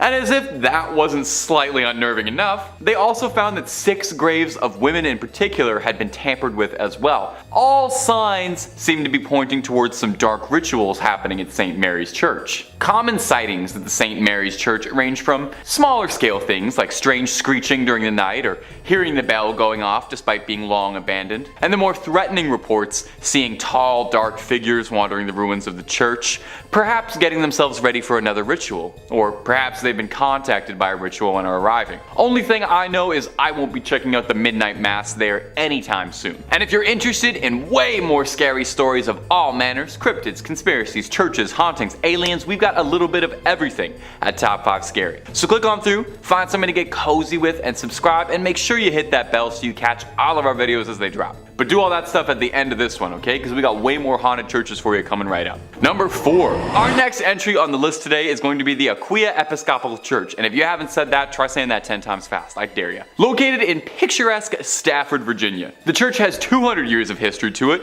which means it's also got approximately 200 years worth of ghost stories to study. When the church was first built way back when in the 18th century, it was stained by an unfortunate tragedy. You see, the surrounding areas were exhausted by war and the lack of resources, food, and money, and as such, brigands would take to the dark country roads to attack innocents during the night for whatever they had on them. Well, one young woman was hiding from a gang of highwaymen and marauders and sought out the church as a safe haven. Unfortunately, the bandits eventually caught up with her and she met an untimely end. Now, these men were never caught for their crime, and her body was not found for hundreds of years, left there to rot and decompose. And many believe that because of this, her spirit is tied to the church. And there have been several reports of hauntings ever since the discovery discovery of those accursed bones. Visitors mention hearing footsteps frantically scattered around at night. These footsteps break into a run, but if you go searching, you'll never be able to find anyone attached to them. Voices can be heard in the room where she was attacked, some saying it sounds like a call for help or a painful scream of a struggle. Some go so far as to say they saw a transparent apparition of the woman in the church's windows or on the balcony. One story comes to us from a custodian who worked the graveyard shift there in the 1990s, claiming that he saw a ghostly woman's face floating above the graces, and says that he saw her smiling at him through the balcony windows before she vanished. One last one on this church. In the 1990s, to celebrate the bicentennial anniversary, the church sent out an invitation to a group of Civil War reenactors to fight a mock battle on its ground. During the night, one of the reenactors was complaining that there was a red and orange light that was flickering the entire night during the church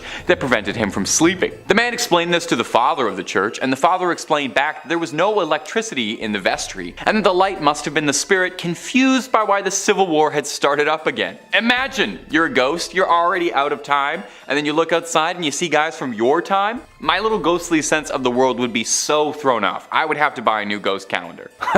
Number 3. Monaster Nagayal the Duff, or Abbey of the Black Hag if you don't got all that time. Wow, you see that? You see what that church is called in that little chyron below me right now? I'm just supposed to pronounce that with my lips? Okay, it's also called the Abbey of the Black Hag, and that's what we're going with. We're not calling it that other thing.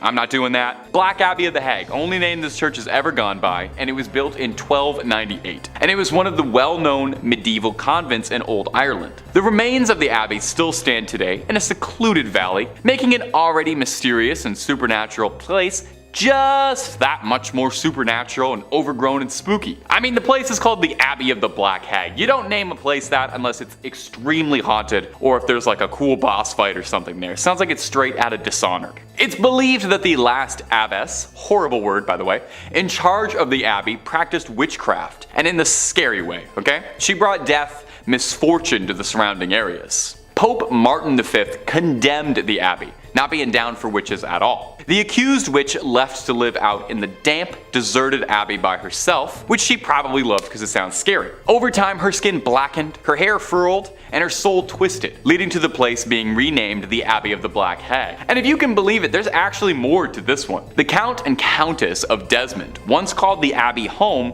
when attempting to flee their attackers, where the Countess was fatally struck by an arrow and buried by her husband. But it wouldn't be the end of the Countess, because sightings of a ghostly figure around the ruins of the abbey were common, meaning someone eventually went to dig up that grave, finding worn out finger bones, meaning she was still alive when she was buried.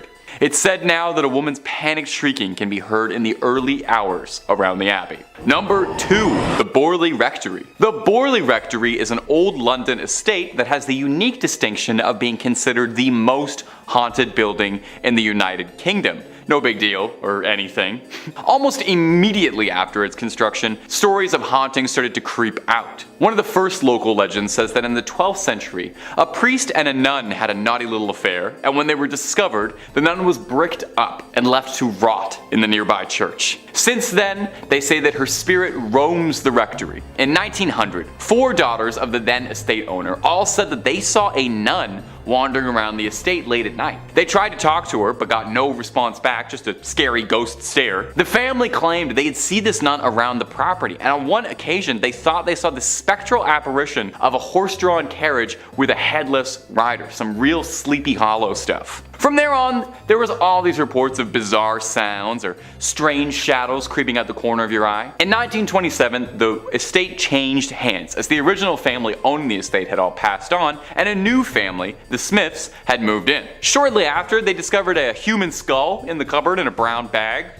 Which is not a great housewarming gift, to be honest. They reported poltergeist behavior, unexplained footsteps, lights flicking around them, and the same sightings of headless specters. Now they only lasted 2 years, not being down for any of the hauntings or skulls in cupboards, any of that business. And the next family, the Foysters, didn't have much better luck. They had objects flying around their home, and on one occasion claimed their daughter was attacked by something truly horrible. They moved out as well. And the last owner of the rectory would be Captain Gregson, who accidentally lit the estate ablaze while unpacking, although insurance claims they think the fire was started intentionally, perhaps in a desperate attempt to cast away whatever evil has been trapped in the Borley Rectory for so long, or perhaps he unintentionally unleashed it out into the world. Time will tell. At number 1, Mortemer Abbey. Mortemer Abbey is a monastery in the forest of Lyons, France. A real old church built in 1134 on marshland, near the stagnant water of the drainage lake. The monks dug it out to try and dry the marshy land around the Fulbrock stream, which was called the Dead Pond. In French, Mortemer, which is where the name comes from. You can kind of hear it there. Mortemer, you know. Perhaps it's this history of being built on a dead pond is why Mortemer Abbey was doomed to be haunted. Now, the abbey flourished for centuries, but over time started to become claimed by the passage of time, and it fell into decline and disrepair. In the 17th century, there was an attempt to try and rebuild the abbey and recapture its former old glory, but the decline was already pretty present and had set in by that point, and by the time of the French Revolution, only 5 monks still remained in the abbey. Eventually, the abbey would collapse entirely and go private, and in 1863, the abbey would find itself in the hands of a rich Parisian family, the Delarues. Mr. Delarue moved his wife and his sons into the abbey, but soon discovered they weren't the only tenants. While walking the lawns, the young people of the house saw a light from the library. As if by an invisible hand, these hatches unfastened, their handles turned, and the windows and doors all opened. The paintings on the inside of the abbey turned themselves around and steps thundered out into the halls, and nobody moved out immediately after. I would have started looking for new real estate right then and there. But one night the young Delarue, Charles, had his fiancée over to come see the estate that would become her new home in marriage. She was offered the guest room, but found herself terrified during the night when she couldn't sleep because she was too busy being tormented by mysterious sounds and objects around the room that were hurling themselves around, being possessed by something. Having had, quite frankly, enough, like I think any of us might have, the young suitor announced she would never live in this house, called off the entire marriage, and hurried back to Paris tout de suite, where there were plenty of handsome young men asking her hand in marriage who didn't live in old haunted estates, okay? That's the message to take away from this. Get the love you deserve, and the love you deserve is not in a haunted house. Coming in at number 5, we have the Perrin family. It's January 1971. A large farmhouse sits in Harrisville, Rhode Island. The Perrin family, Carolyn, Roger, and their 5 daughters move into what they thought would be their dream home. One night the family notices strange occurrences happening. A couple of strange noises as if they hear things moving on their own, couple chairs. From the first night to the first week, right away though, the incidents got worse over time. It started with a missing broom at first, but then resulted in a paranormal nightmare, to say the least. In researching the home, Carolyn discovered that the same family had owned it for 8 generations previous to them, during which time many had died by either drowning, murder, or even hanging. Paranormal investigator team Ed and Lorraine Warren, the New England demonologists, were brought in. This is where it gets haunting. After a walk about the property, they claimed that the home was haunted by a demon named Bathsheba. In fact, a woman named Bathsheba Sherman had lived on the property in the 1800s. Whoever the spirit was, she perceived herself to be the mistress of the home, and she resented the new homeowners. According to Andrea Perrin, one of the daughters, who remembers the night vividly, says the family encountered several spirits in the house that caused them turmoil. Beds levitating in the middle of the night, tall ghostly shadows, and even their bedrooms reeking of rotten meat.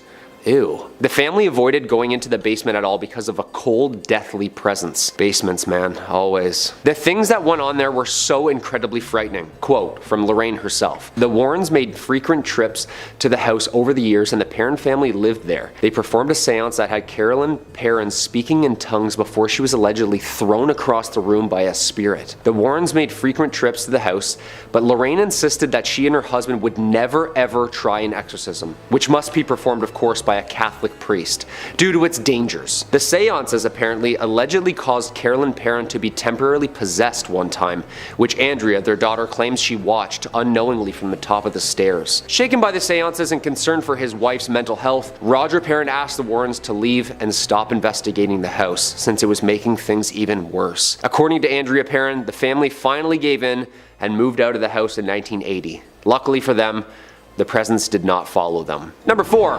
The Snedeker House. In 1986, Ed and Lorraine Warren were on the scene yet again. We know these two. They're the superhero duo and couple that have literally riddled this planet most of its dark forces. They arrived and proclaimed the Snedeker House, a former funeral home, to be absolutely infested with demons. The Haunting in Connecticut, a film very loosely based on the Warrens' versions of events, was released in 2009. In 1986, Carmen and Al Snedeker moved to a small town of Southington, Connecticut, with the purpose of being closer to the hospital at which their oldest son had been treated for Hodgkin's lymphoma. It was while they were moving in that Al made a startling discovery. In the basements again, in particular, the room that was completely embalmed with tables and tools. Okay. The house, it turned out, used to be a funeral home. Oof. Not long after, Carmen says she began experiencing strange phenomena like items disappearing, and her children reported seeing strange people in the house, as well as hearing voices and the sounds of hundreds of birds taking flight. Her oldest, who at the time was in the middle of radiation treatment, began to exhibit radical personality shifts, becoming animalistic and angry. Mop water was reported to turn to blood red, and the sense of rotting flesh and decay were reported all throughout the home. She was also frightened of apparitions that she saw one night with long black hair and black eyes, and the other with white hair and white eyes wearing a pinstripe tuxedo. It was then that Carmen decided to contact Ed and Lorraine, along with a few other investigators. The Warrens moved into the house until they'd experienced this presence the Snedekers were talking about. During their time in the house, they claimed to have seen first-hand demons in the home, with many team members being slapped and beaten and even slammed to the floor. The Warrens deemed it necessary for a full-scale exorcism, after which the house was judged clear by the Warrens themselves. And a peaceful aura then seemed to linger instead of this once cold, dark presence. I mean, it's a funeral home, you know, right off the bat. That's a no-no for me. Number 3, the Smurl haunting. The Smurls moved into their dream home in West Piston, Pennsylvania, August 1973. They claimed that the premises were disturbed by a demon that caused loud noises and bad odors, eventually even throwing their dog into a wall, shaking their mattresses, pushing their daughters down a flight of stairs, and then physically assaulting some family members on several occasions. In 1986, the family had had enough and brought in the pair of demonologists, Ed and Lorraine Warren. According to Ed Warren, the demon that inhabited the Smurl's home was very powerful, shaking mirrors off the walls, moving furniture of course about the room after they tried to persuade it to leave by playing religious hymns and praying. The Warrens claimed that when a drastic temperature drop happened, a tall dark mass formed in the home, and the demon left a message on the mirror telling them to, quote, "Get out." After months of investigation, the Warrens alleged that they had a number of audio tapes containing knocking and movement sounds made by the demon. Spokespeople for the Roman Catholic Church said that the home was blessed by several priests who said that they saw no harmful activity. The Smurls, however, claimed a priest performed 3 unsuccessful exorcisms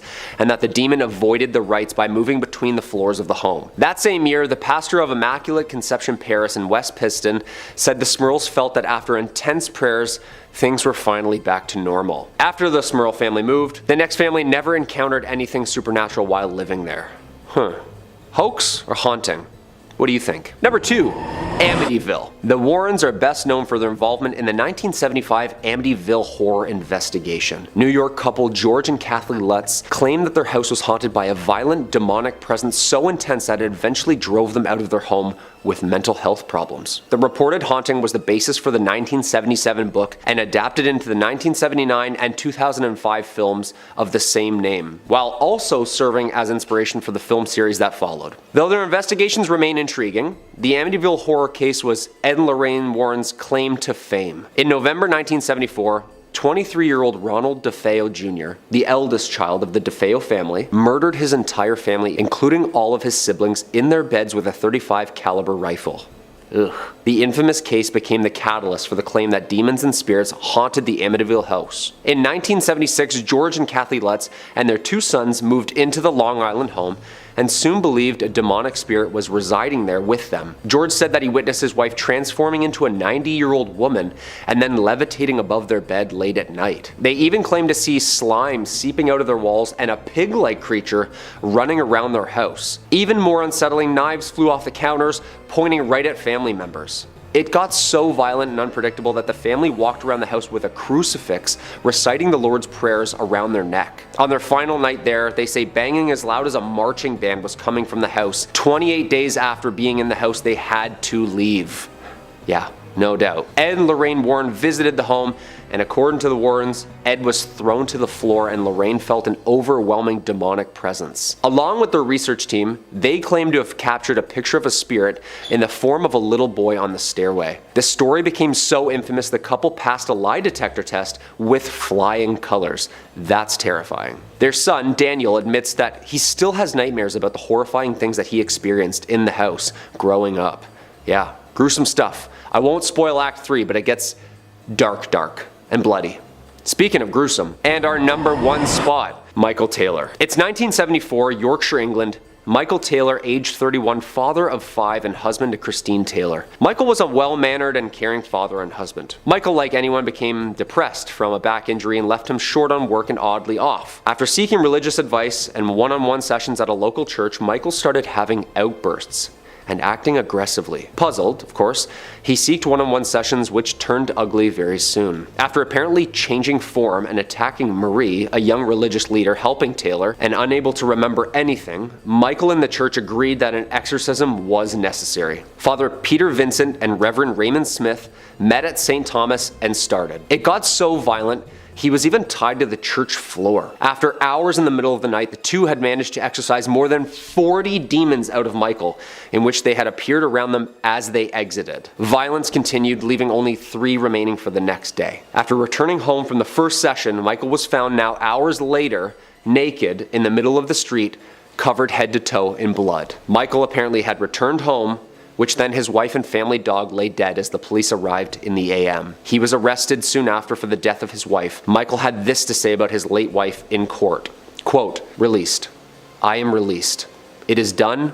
The evil in her has been destroyed." He was acquitted on psychological conditions, and the jury found that he had met his breaking point during the exorcism. He was acquitted on insanity and remained in and out of facilities until he passed in 2013. Number 5, The Ghost. Coming up first today in our list of real, scary, demonic footage from the beautiful country of India is this particularly threatening video that's been making the rounds online, which, if you believe some commenters, may have proof of ghostly life on it. Or unlife? Is that more correct?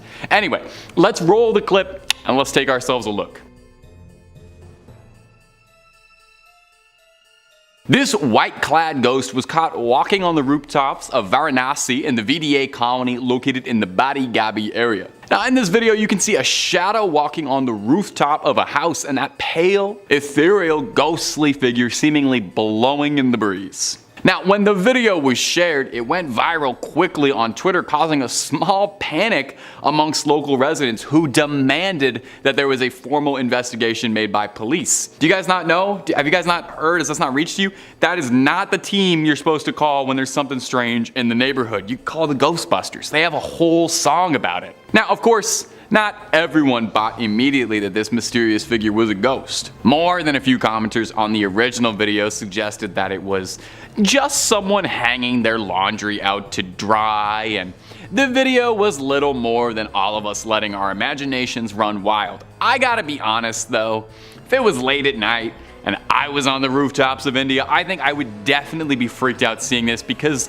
it does look like a ghost, even if it does look an awful lot like a bedsheet or someone in a Charlie Brown ghost costume. Sure, it could be a human tendency to form anthropomorphic patterns and objects we don't quite recognize, but it's also entirely possible that it is a ghost. I tried to do some follow-up on this. I was trying to figure out if the local police ever did end up investigating this, but I really don't think they would have been much help. You can't really arrest a ghost. Their hands would slip right on through the handcuffs and you would look just ridiculous. How are you gonna keep a ghost in jail? It's gonna walk right through a wall. You can't arrest a ghost, is what I'm trying to get across. And if you're looking for more footage of ghosts that cannot be arrested, Top 5 Scary has all of that and then some. Oh, you better believe. If you can think it up, there's a good chance we've done 2 or 3 videos on it. Ghouls, goblins, aliens, conspiracies, megalodons, everything and more. So hit subscribe.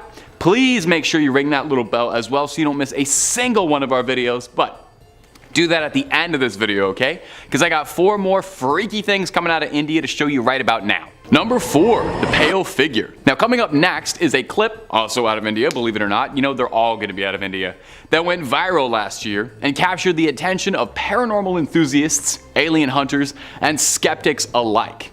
It's nice when you get everyone together like that. We all get equally confused by what we're watching. A strange humanoid-like figure was spotted walking across the road in India, confusing just about everybody. Whatever it was filmed walking alone steadily on a bridge at night in Jharkhand in eastern India, staggering through the night. Now the thing resembles a human, that much is sure, and that's what my brain tells me it should be. But the more you look at it, the more you start to wonder if maybe, just maybe, it might be something else. The creature is real gangly and has these long arms and pale white skin and a very skinny torso, and sounds a bit like your host actually, if I'm being honest. It looks a great deal more like a Silent Hill monster than it does a person. Motorcyclists were swerving out of the way of the figure, which stops and stares at them a bit before continuing to stroll onwards. Now naturally, footage this weird has people talking and wondering as to just what the heck this thing could possibly be. More than a few people suggested it could be an alien walking around the streets at night,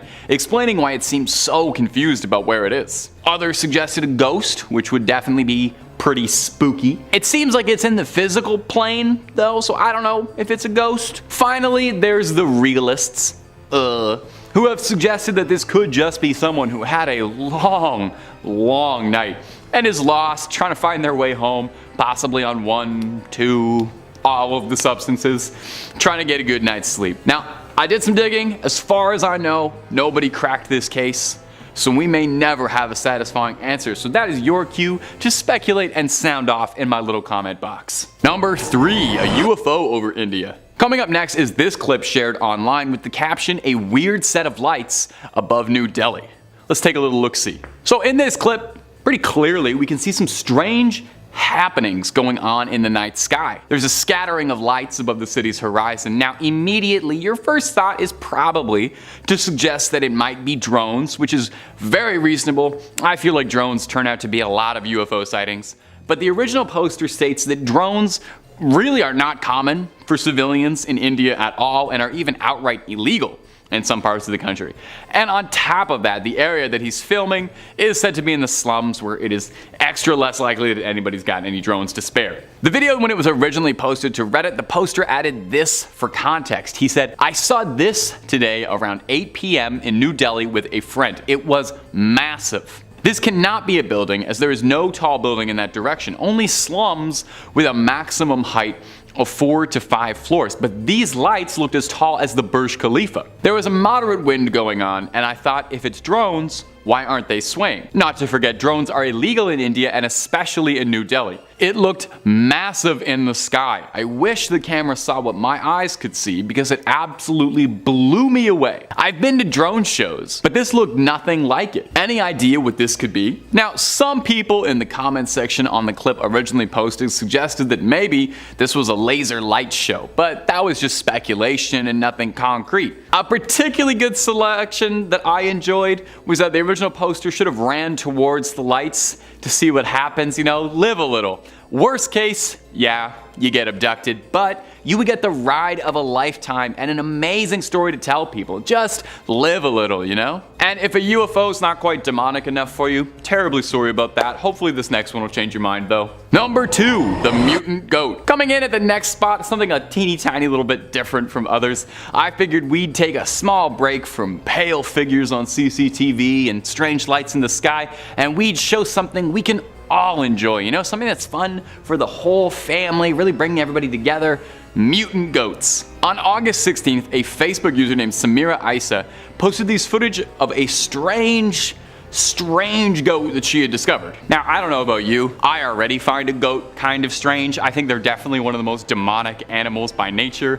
If you've ever heard a goat scream, You definitely know they've got some evil inside them, but this one is on another level. As you can see right away, this goat came out with a face looking a lot more like a human's than a goat. The creature's got a long jawline, a huge nose, and almost like elf ears. It is not hard at all to see why this thing was freaking people out. I think if I saw this writhing and moving in person, I would be running out of the room, grab myself a Bible, a rosary, and some holy water, see about exorcising this demon mutant ghost.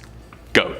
Mutant ghost goat. As soon as the mutant goat was born, it started capturing people's attention, unsurprisingly. Some were afraid the creature was demonic in some way, others worried the creature was a byproduct of some twisted scientific experimentation. Not 100% sure what the purpose of making a goat with a human face would be. I don't know the practical application of that, but I don't question the facts, I just blindly repeat them. Now, others wondered if this creature hybrid came about naturally, if this was a merging of a deer and a zebra, or a cow and a goat, or a dog and a goat. I don't really know about all that. I'm not a science man, I'm not a scholar, but I don't know if that works the way it does. It might just be a horrific birth mutation that caused this goat to come out serving evil, or could it be something significantly more sinister? Something supernatural we couldn't hope to explain hiding away in those hooves? I'm gonna be honest, I don't want to know. I'm fine with the human face goat and me living on different continents. And number 1, the mountain lion ghost. And in our final spot for today is going to be this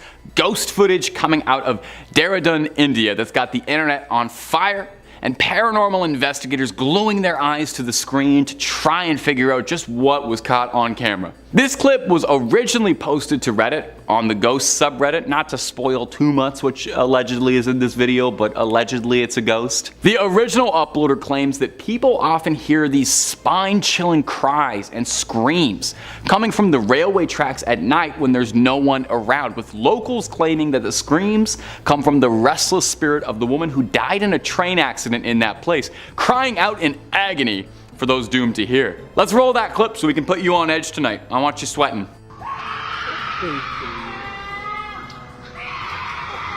You hear that? Hard not to. Sounds like a screech that goes right through your ears and sticks into your heart, causing your hairs to stand up so straight you could use them as a level. Now, not everyone is as convinced as your easily convinced host that this is proof of a ghost. There were more than a few commenters who suggested that this screech wasn't from a ghost, but rather from a mountain lion, which is kind of like a ghost if a ghost was an alive, really big cat. Now, I'm a young Canadian man, I've got lots of experience with cougars and mountain lions too, and it definitely does sound like a big cat's growl into the night. They definitely sound terrifying. I think this is a rare case in which the sound that's making the creepy noises that isn't a ghost is worse than if it was a ghost. I would rather be haunted than go toe to toe with a mountain lion personally. I know there's at least a chance I could survive fighting a ghost, like a little bit. Number 5 on this list is El Coco. El Coco is a demon that is said to specifically go after children living in South America. This is a story that is told to children all over the continent to ensure that they go to sleep when they're supposed to. Villains Wiki says, Coco is a monster who exists to enforce taboos and ensure that children sleep when told. For should children disobey orders to sleep, Coco is said to hunt them down and may inflict a number of gruesome punishments upon them depending on the story. Usually he's said to eat the children or spirit them away, never to be seen again. Coco may also emerge as a female known as La Coca. The two beings are seen as extensions of the same monster, and as such the Coca is little more than Coco taking a female guise and vice versa. Both share the exact same motives and terrible behaviors. While a force of punishment, Coco is also an opportunist and is said to outright kidnap and devour any disobedient he can find. This is seen as further proof that children should mind their manners and always obey their elders in case a lurking Coco happens upon them misbehaving and captures them for a nightmarish fate. El Coco, El Coca, really doesn't matter which one you get because they're both gonna destroy you if you're a and you disobey your parents. Now, this is probably just a story told by parents to frighten their children into doing what they want them to do. But if there is some legitimacy to this, then this is by far one of the worst demons in South America. To kidnap and kill little for not going to sleep when they're supposed to is pretty horrible. If I was a kid and I heard this story, I'd be so scared to go to sleep on time that I probably wouldn't be able to fall asleep on time. Thank goodness I grew up in North America and didn't have to deal with El Coco. Number 4 on this list is La Viodita. This demon is specifically out here hunting for the men. Max Gax writes, this is a common tale across Latin America, including Argentina. La Viodita is known as the Black Widow. She's said to be a beautiful woman, veiled and dressed in black from head to toe, who walks in the streets after midnight. She tries to get drunk men to her house.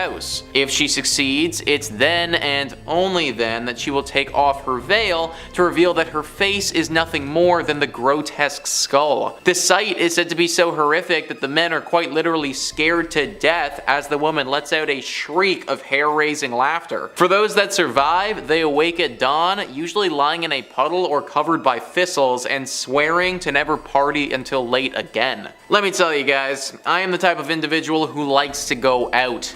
In fact, I do it most weekends. If I was several beverages deep and some pretty lady takes her face off, that's it folks, I'm done. There is literally no more Nicholas Playlog after that. I have no idea why this demon does what it does, but it means that every Argentinian gentleman had better be on the watch for something like this when it flips over to 2 AM at the club. Also, no one has any idea what the thistles are doing there or why you're covered in a puddle. So clearly something pretty terrible happens after you pass out with this demon as well. Probably something that I don't even want to know about. Number 3 on this list is La Cocana. La Cocana, believe it or not, is a barn animal. Yeah, we're looking at a demon who is literally a barn animal here, folks. Pepe's Chile writes, in this Chilean legend, a woman deceived her family by being a housewife during the day and a witch at night. She would use potions to turn herself into various animals and play while her family slept, then use another potion to turn herself back into a human when morning came. One night, she forgot to make sure the children were asleep and they saw her turn into a sheep. As she ran off to play, the children wanted to imitate her and turn themselves into foxes. When they couldn't turn back into children, their cries woke their father. Seeing what had happened, the father threw all the potions into the river in a rage. When the wife came home, she couldn't turn herself back into a human and was doomed to remain a sheep forever. So you're probably thinking to yourself, great, the witch is no more, she's a barn animal now, what can she even do? Well, it's believed that this demon, goat, witch woman is the worst omen that you can see in South America. Sheep are a pretty common animal, but if you happen to set eyes upon this particular sheep, then horrible luck will befall you and your loved ones. Terrible tragedies that you can't even imagine or don't even want to begin to think about. So, how are you going to know that you've seen this sheep when there are so many others in South America? Apparently you're gonna just know. Every demonic encounter that I've read about talks of people feeling that horrible sense of foreboding and a terrible presence. Apparently something similar happens here. Time slows, and as you make eye contact with that demonic barn animal, you know that something horrible is about to happen. There's really nothing you can do to avoid this one, it's just sort of luck of the draw. Hopefully La Cocana doesn't pick you. Number 2 on this list is Bestafera. Bestafera is absolutely deadly, guys, and one of the most visually striking demons on this list. TV Tropes writes, Bestafera, translated to bestial beast, the Bestafera is a horse with a human torso, believed to either be a servant of or the devil himself, who leaves hell through cemeteries during full moon nights to brand people with his mark, which dooms them to hell. Some legends say that instead of marking people, its sight causes them to go insane, but only for a few days. It's also said that it roams forest areas in search of a blood-soaked red flower, and that when he finds it, he disappears. Blood-soaked red flower. No idea what that is, and I don't think I even really want to know either, guys. This is not the creature that you want to run into if you're chilling in South America. This may even be the devil himself for all we know. Artists' renditions of this creature are truly terrifying, and we don't actually have any photographs of the beast because anyone who gets close to it doesn't make it out alive. Stay away from Bestafera at all costs.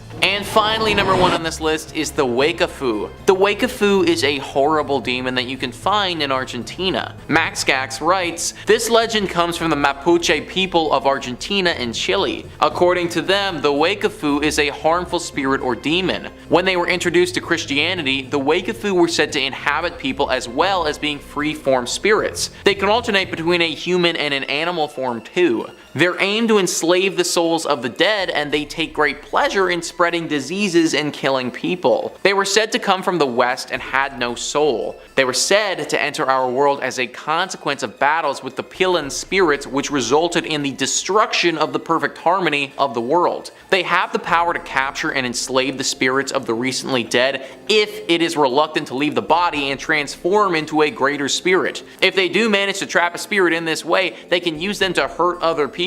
In this way, the Wakafu have feared entities. Not only can they enslave your soul and rob you of an afterlife, they can use you to hurt others, perhaps even your own family and friends, and many feel this fate is truly worse than death. Now, what I want to know, folks, and I don't think there's any way to find this out without getting enslaved, but what does it feel like to be under their control? Are you aware that you're under their control? Do you recognize the actions that you're doing when you do them? Or are you just a mindless dummy who's a shell of your former self? Personally, if I ever was to get attacked by one of these things, I would prefer the latter. If this demon forced me to kill or harm my family and loved ones, and I was aware of what I was doing, then yeah, that is way worse than death. Trapped in your own mental prison, having to watch as you hurt the ones that you care about, it's no wonder this demon is so feared in Argentina and why the locals have tried to do everything they can to avoid it. Number 5 on this list is La Madremonte.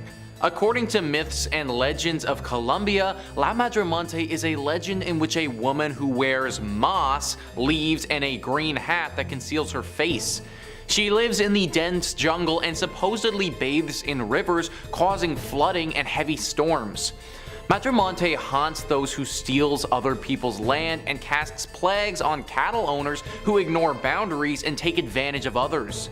She also dislikes unfaithful spouses, vagabonds, and general mischief makers and punishes them by placing insurmountable obstacles in their path when they walk through the jungle.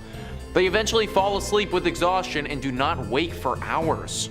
I think what's especially dangerous about this demon is her ability to control the weather the way that she does. It's said that even if you happen to be walking throughout the jungle or forested areas and you happen to get close to where she lives, then she'll use her powers to change the weather and make it extremely dangerous for you. This has caused some people to die before and wrecked even people's homes. For the most part, she'll target people who have wronged somebody else before, and even though this isn't right, it at least means that you can protect yourself by not wronging somebody else. However, to just be walking and accidentally run into her home and then get swept up in a horrible lightning storm definitely isn't cool. Be very careful of this demon witch in the woods if you happen to be around the area. Number 4 on this list is El Chupacabra. One of the most famous urban legends in the area, El Chupacabra is probably one that you've heard of before. Now, this demonic creature is most commonly associated with Puerto Rico. It has, as time gone on, been spotted more and more frequently in parts of South America though, like Chile. Wikipedia says, the Chupacabra or Chupacabras, literally goat sucker from Spanish, chupa to suck and cabras goats, is a legendary creature in the folklore of parts of the Americas, with its first purported sightings reported in Puerto Rico in 1995. The name comes from the animal's reported vampirism. The Chupacabra is said to attack and drink the blood of livestock, including goats. Physical descriptions of the creature vary, with some describing it as more dog-like, while others describe it as a reptilian and alien-like thing. Some report it as being a heavy creature the size of a small bear with a row of spines reaching from the neck to the base of the tail. Now, after some extensive research on this creature, I couldn't actually find any reported attacks on humans. So it seems that this bloodthirsty villain is truly only interested in animals. That being said, there were some instances where people had seen this creature, tried to stop it, and it looked as if it was preparing to attack them. Like most vicious animals, it's probably most interested in its food, but it's gonna defend itself to the last ounce of its energy if it has to. Therefore, El Chupacabra is truly only super dangerous to farmers of livestock. If you happen to be a farmer of said livestock, then having some sort of mechanism to keep out this vampiric demon lizard is of critical importance, or else it will completely decimate your animals. It's definitely better that you invest in some serious fencing, because trying to stop it by yourself, it could prove very dangerous. Number 3 on this list is the Encantados. The Encantados are a group of multiple demon creatures that reside underwater. They are extremely dangerous and have reportedly been responsible for several human disappearances. The thing about Encantados is that they're very curious about humans, and you may have no idea that you're dealing with one for a long time. Mental Floss says the Encantado is a dolphin, but one with evil powers.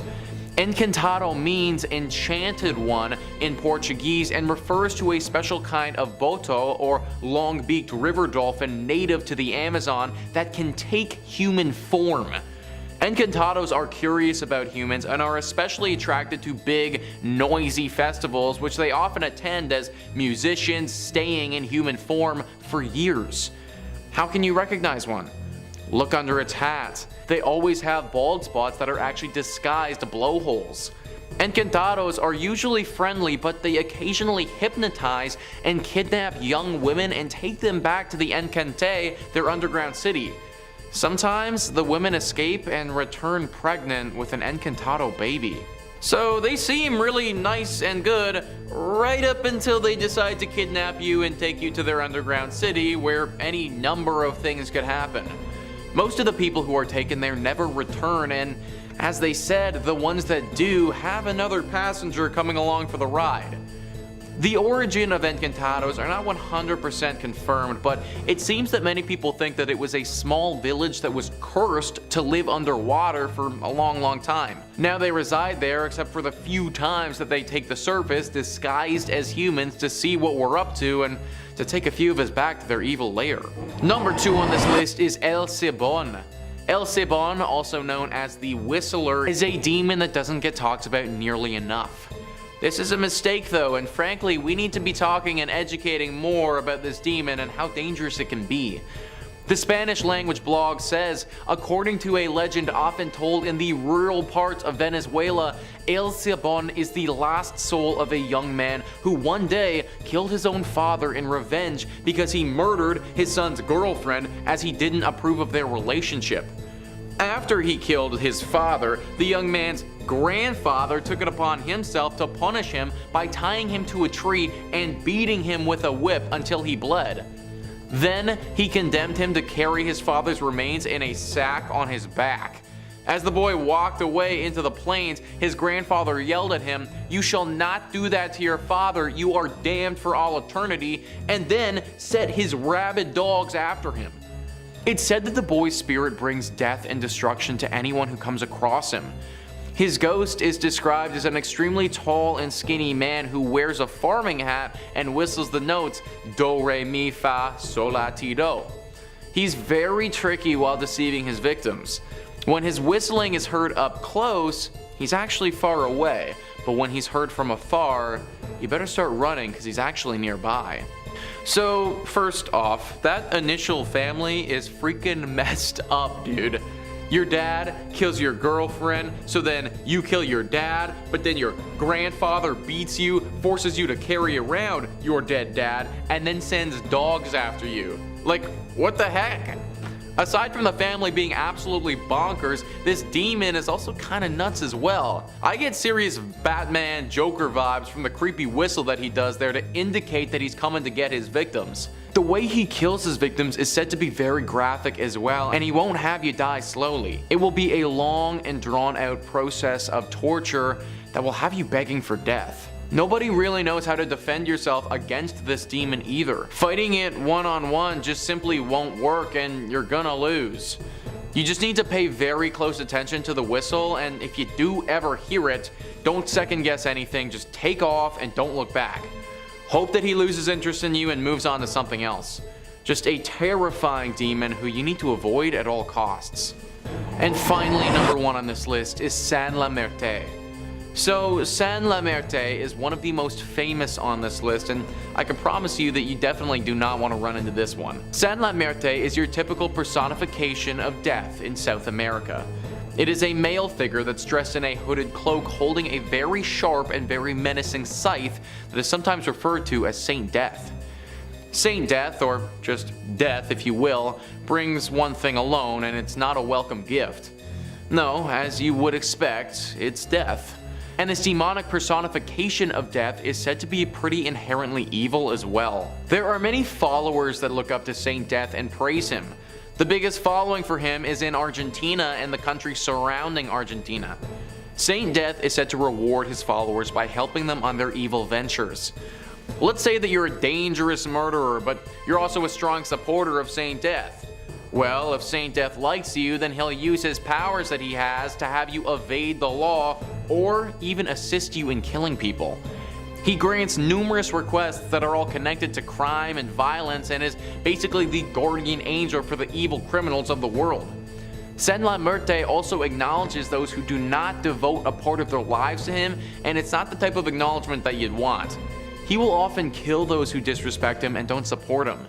This is part of the reason why he has such a strong and stable following, and many people are constantly praising him and his abilities. If you ever see this demon confront you, then there's most likely nothing you can do at all. That will be the last thing that you ever see and your last moment ever spent on Earth. Number 5 on this list is Delacanon. These are tricky demons, and if they approach you, then you need to be very wary. Wikipedia says Delacatonons are a race of elf-like creatures in Philippine mythology. In Visayans, they were believed to be handsome and beautiful creatures that resemble nobles and monarchs of the pre-Hispanic Philippines. They dwell on Delacate trees, hence the name Delacanon, which literally means from the Delacate or Dacate tree. This mythological race exhibits sexual dimorphism, the men having light-colored skin and very dark hair, and women having bronze-brown skin and brown hair. Stories say that they have leaf-shaped pointy ears, depicted in modern times as gothic, like tall, handsome males and beautiful females. They dress in fashionable manner, live in the haunted house-like mansions, and try to fit in with mortal people. Some believe that the only way to Delacate, their dwelling place, is by entering the Delacate trees. These creatures abduct people and take them back to this world. They hold a feast for their victims and force them to eat the black rice that then puts them under their spell, making them their slaves. So that sounds like the actual worst. You get taken to their mystical land and then forced to eat this rice, which, I mean, I can only imagine is gonna be something really gross, because then it makes you their slave. My question is, what the hell does becoming their slave even entail?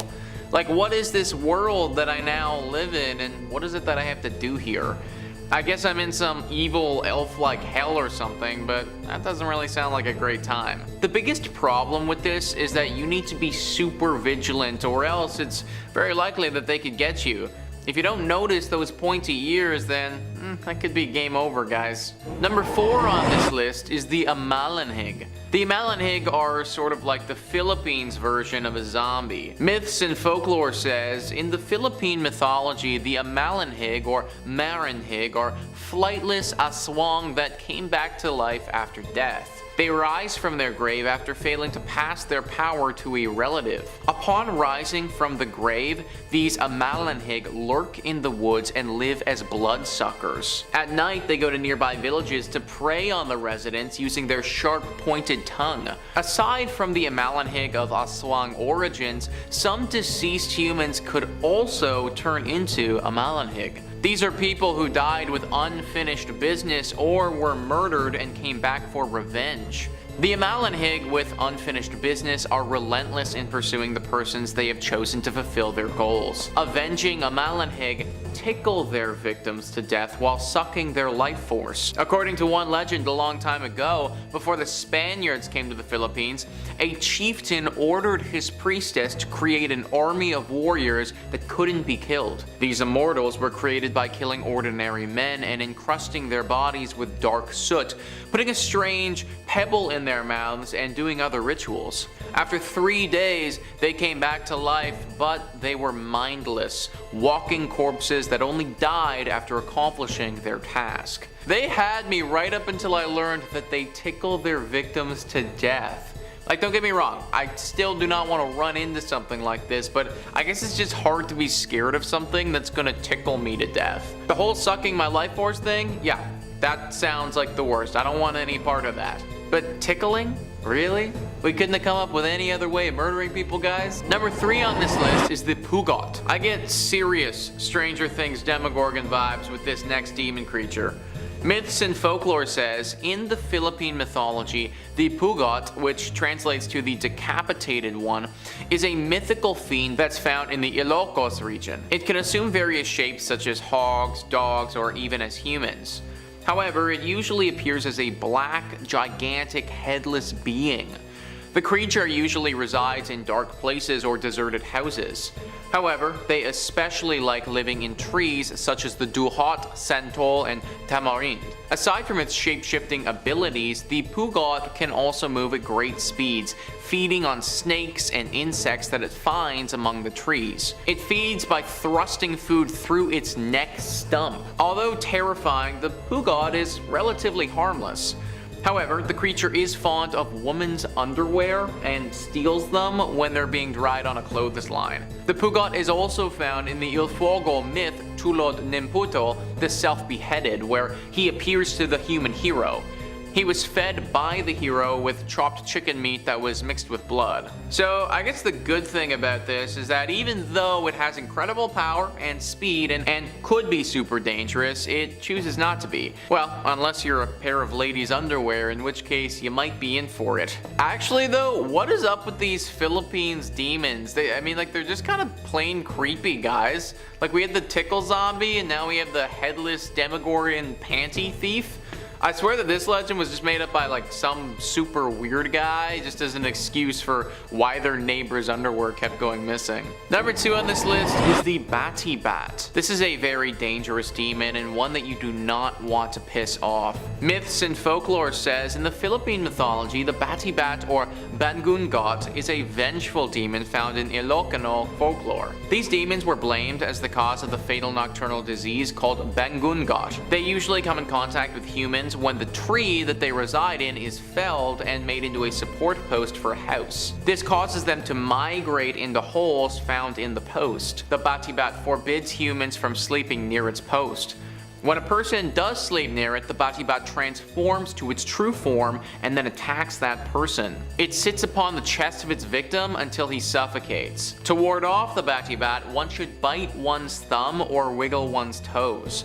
In this way, the person will awaken from the nightmare induced by the Batibat. Once again, guys, we just have one of the scariest demons here with also the weirdest caveat attached to it. To ward this thing off, we need to wiggle our toes? Like, are you actually kidding me? I mean, at least this one doesn't steal panties, I guess, so, I mean, that's the thing. Also, this one, unlike some of the others, is actually very deadly.